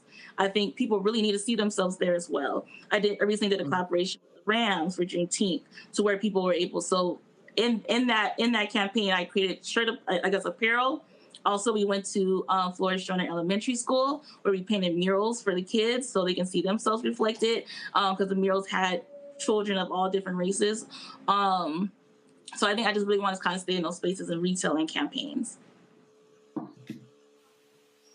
Joe. Yeah, this is really amazing. I'm sitting here looking at the website. You got wall, you got art, you got decor, you've got clothes, you've got lifestyle. What is the next frontier? Because you already do so much. And it kind of connects to the previous question. Are there any kinds of products that you don't make already that you would like to make? Yeah, so right now I'm leaning a lot into like plushies. I'm leaning into collectibles. I think that's something I really want to get into. Like Christmas season is coming up. So like currently right now we're creating nutcrackers, which is different. Because I feel like it's still part of the whole like, hey, like let's bring ourselves to these spaces. So I think thank you. Yeah, because as you know, if you go to the store, you're not gonna find no black nutcracker. If you do, it's just a white figurine that was just painted black. So I think for me, I just always want to continue to create products that are reflective of our culture, no matter what it is. So I think that's why I'm kind of leaning into more of the toy design, because I want to kind of start getting to the younger generations so that they don't have that same kind of feeling that I had growing up where I wasn't seeing black art to where I didn't feel like I could be a black artist. So I want to kind of start in that younger space. So that's why I'm leaning into the plushies, as I have right here, which is the Honey Supreme, which is basically... Wow, that's amazing. Thank you. Yes, because it's basically a metaphor to sunflowers, how sunflowers look to the sun. Sunflowers are basically a symbol of resilience, positivity, always looking up no matter what the circumstances are. All right, then. Well, folks, again, Dominique has some amazing pieces. If y'all go to shopblackstarnetwork.com, y'all can certainly get those. If you want to get your copy of that James Baldwin piece we have hanging up in our studio, you can absolutely do so. If you go to the website, you'll see the pieces, Coretta Scott King and Dr. King, Rosa Parks, John Lewis, some others as well. And so it's Damo Inc., and so support her artwork. Dominique, I appreciate you being on today's show. Thanks a lot. Thank you. All right, then. Folks, that is it for us. Let me thank Mustafa, Randy, and Joe for being on today's show. I certainly appreciate it. Thank you so very much. Let me also thank the folks at the Equal Justice Initiative. Certainly glad to be here at this amazing facility, touring their sculpture garden, as well as the lynching memorial that's also here. So if you come to Montgomery, be sure to check it out. Folks, that is it for us. If you want to support the work that we do, join our Bring the Funk fan club. Our goal is to get 20,000 of our fans contributing on average $50 each a year. You can't do that. We appreciate what you can give. If you can do more, that'd be great as well. Support us by going to using for Cash App, use the Stripe QR code. You see it right here, right there on the screen. If you also have a credit card, you can use the same thing. PayPal is R Martin Unfiltered. Venmo is RM Unfiltered. Zelle, Roland at RolandSMartin.com, Roland at RolandMartinUnfiltered.com. Download the Black Star. First of all, check some money order, make it payable to Roland Martin Unfiltered. Send to P.O. Box 57196, Washington, D.C. 2003 7-0196. Also, folks, download the Black Star Network app, Apple phone, Android phone, Apple TV, Android TV, Roku, Amazon Fire TV, Xbox One, Samsung Smart TV. You can also, of course, be sure to get a copy of my book, White Fear, How the Browning of America is Making White Folks Lose Their Minds. Available at bookstores nationwide. Get the audio version I read on Audible. If you want to get our Black Star Network Roland Martin Unfiltered swag, so for instance, the shirt I'm rocking right here, don't blame me, I voted for the black woman. Y'all check it out. I love this shirt here.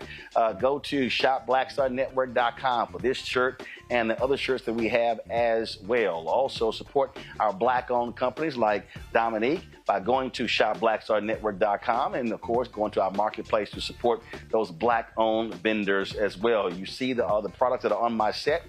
We got lots of products. We got backpacks, man. We got all kinds of sauces. We got, candles that smell like your favorite foods, man. Just some amazing products. So go to shopblackstarnetwork.com. And of course, support Fanbase. Download the app, Fanbase, Black-owned social media app. And we keep talking about we need our own platform, so we should be all on Fanbase. I am. Follow me at Roland S. Martin. So download the app, Fanbase. If you want to invest, they've raised $13 million. So go to startengine.com/Fanbase, startengine.com/Fanbase. More information. Folks, that's it for me. I'll see y'all tomorrow right here, Roland Martin Unfiltered on the Black Star Network. And again, man, I love this here. And I love this sign right here. It says, "You are standing on a site where enslaved people were warehoused." Folks, we have to honor our history and respect our history. And we are standing right now on hallowed ground. And so let's never forget where our people came from and what they endured. And what we should be doing every single day is honoring them with our sacrifice, with our love, and fighting for them in everything that we do. I'll see y'all tomorrow from Washington, D.C. Holla!